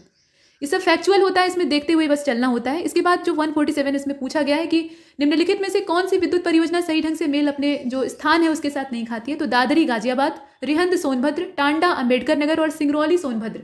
आप बताइए इसमें से कौन सा गलत है। तो ए वाला ही गलत है, ये दादरी और गाजियाबाद जो दे रखा है यही एकमात्र इसमें गलत है और बाकी सभी इसमें सही है। इसके बाद 148 को देखते हैं, कौन से ट्राइबल पीपल जो है वो दीपावली को शोक पर्व के रूप में मनाते हैं। मतलब दीपावली लोगों के लिए खुशी का त्यौहार होता है लेकिन इनके लिए दुख का विषय होता है। तो ये कौन सी जनजाति है, थारू है, खैरवार है, या दोनों है, या कोई नहीं, इसमें देख लीजिए। तो आप जानते हैं कि ये थारू जनजाति है जो कि दीपावली को एक शोक पर्व के रूप में मनाती है, इस प्रकार का है। अब इनकी जो मान्यता है उसी के हिसाब से ये काम करते हैं, बड़े ही कट्टर लोग होते हैं ये लोग।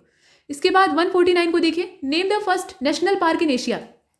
मतलब जो एशिया का पहला नेशनल पार्क है उसका नाम आपको बताना है। तो हेली नेशनल पार्क है, कान्हा नेशनल पार्क है, दुधवा है, रणथंभौर है, इसमें से कौन सा होगा।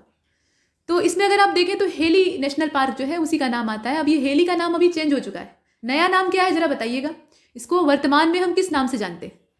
इसके बाद 150 और लास्ट जो हमारा क्वेश्चन है, हमारा डेस्टिनेशन, वहां पे हम पहुंच चुके हैं। देखिए इस प्रश्न को, यूरेनियम का भंडार यूपी में कहां पर मिलता है। ज़्यादा तो नहीं मिलता लेकिन जहां मिलता है उस जगह का नाम आपको पता होना चाहिए। तो आजमगढ़, ललितपुर, मिर्जापुर और देवरिया करके दिया है।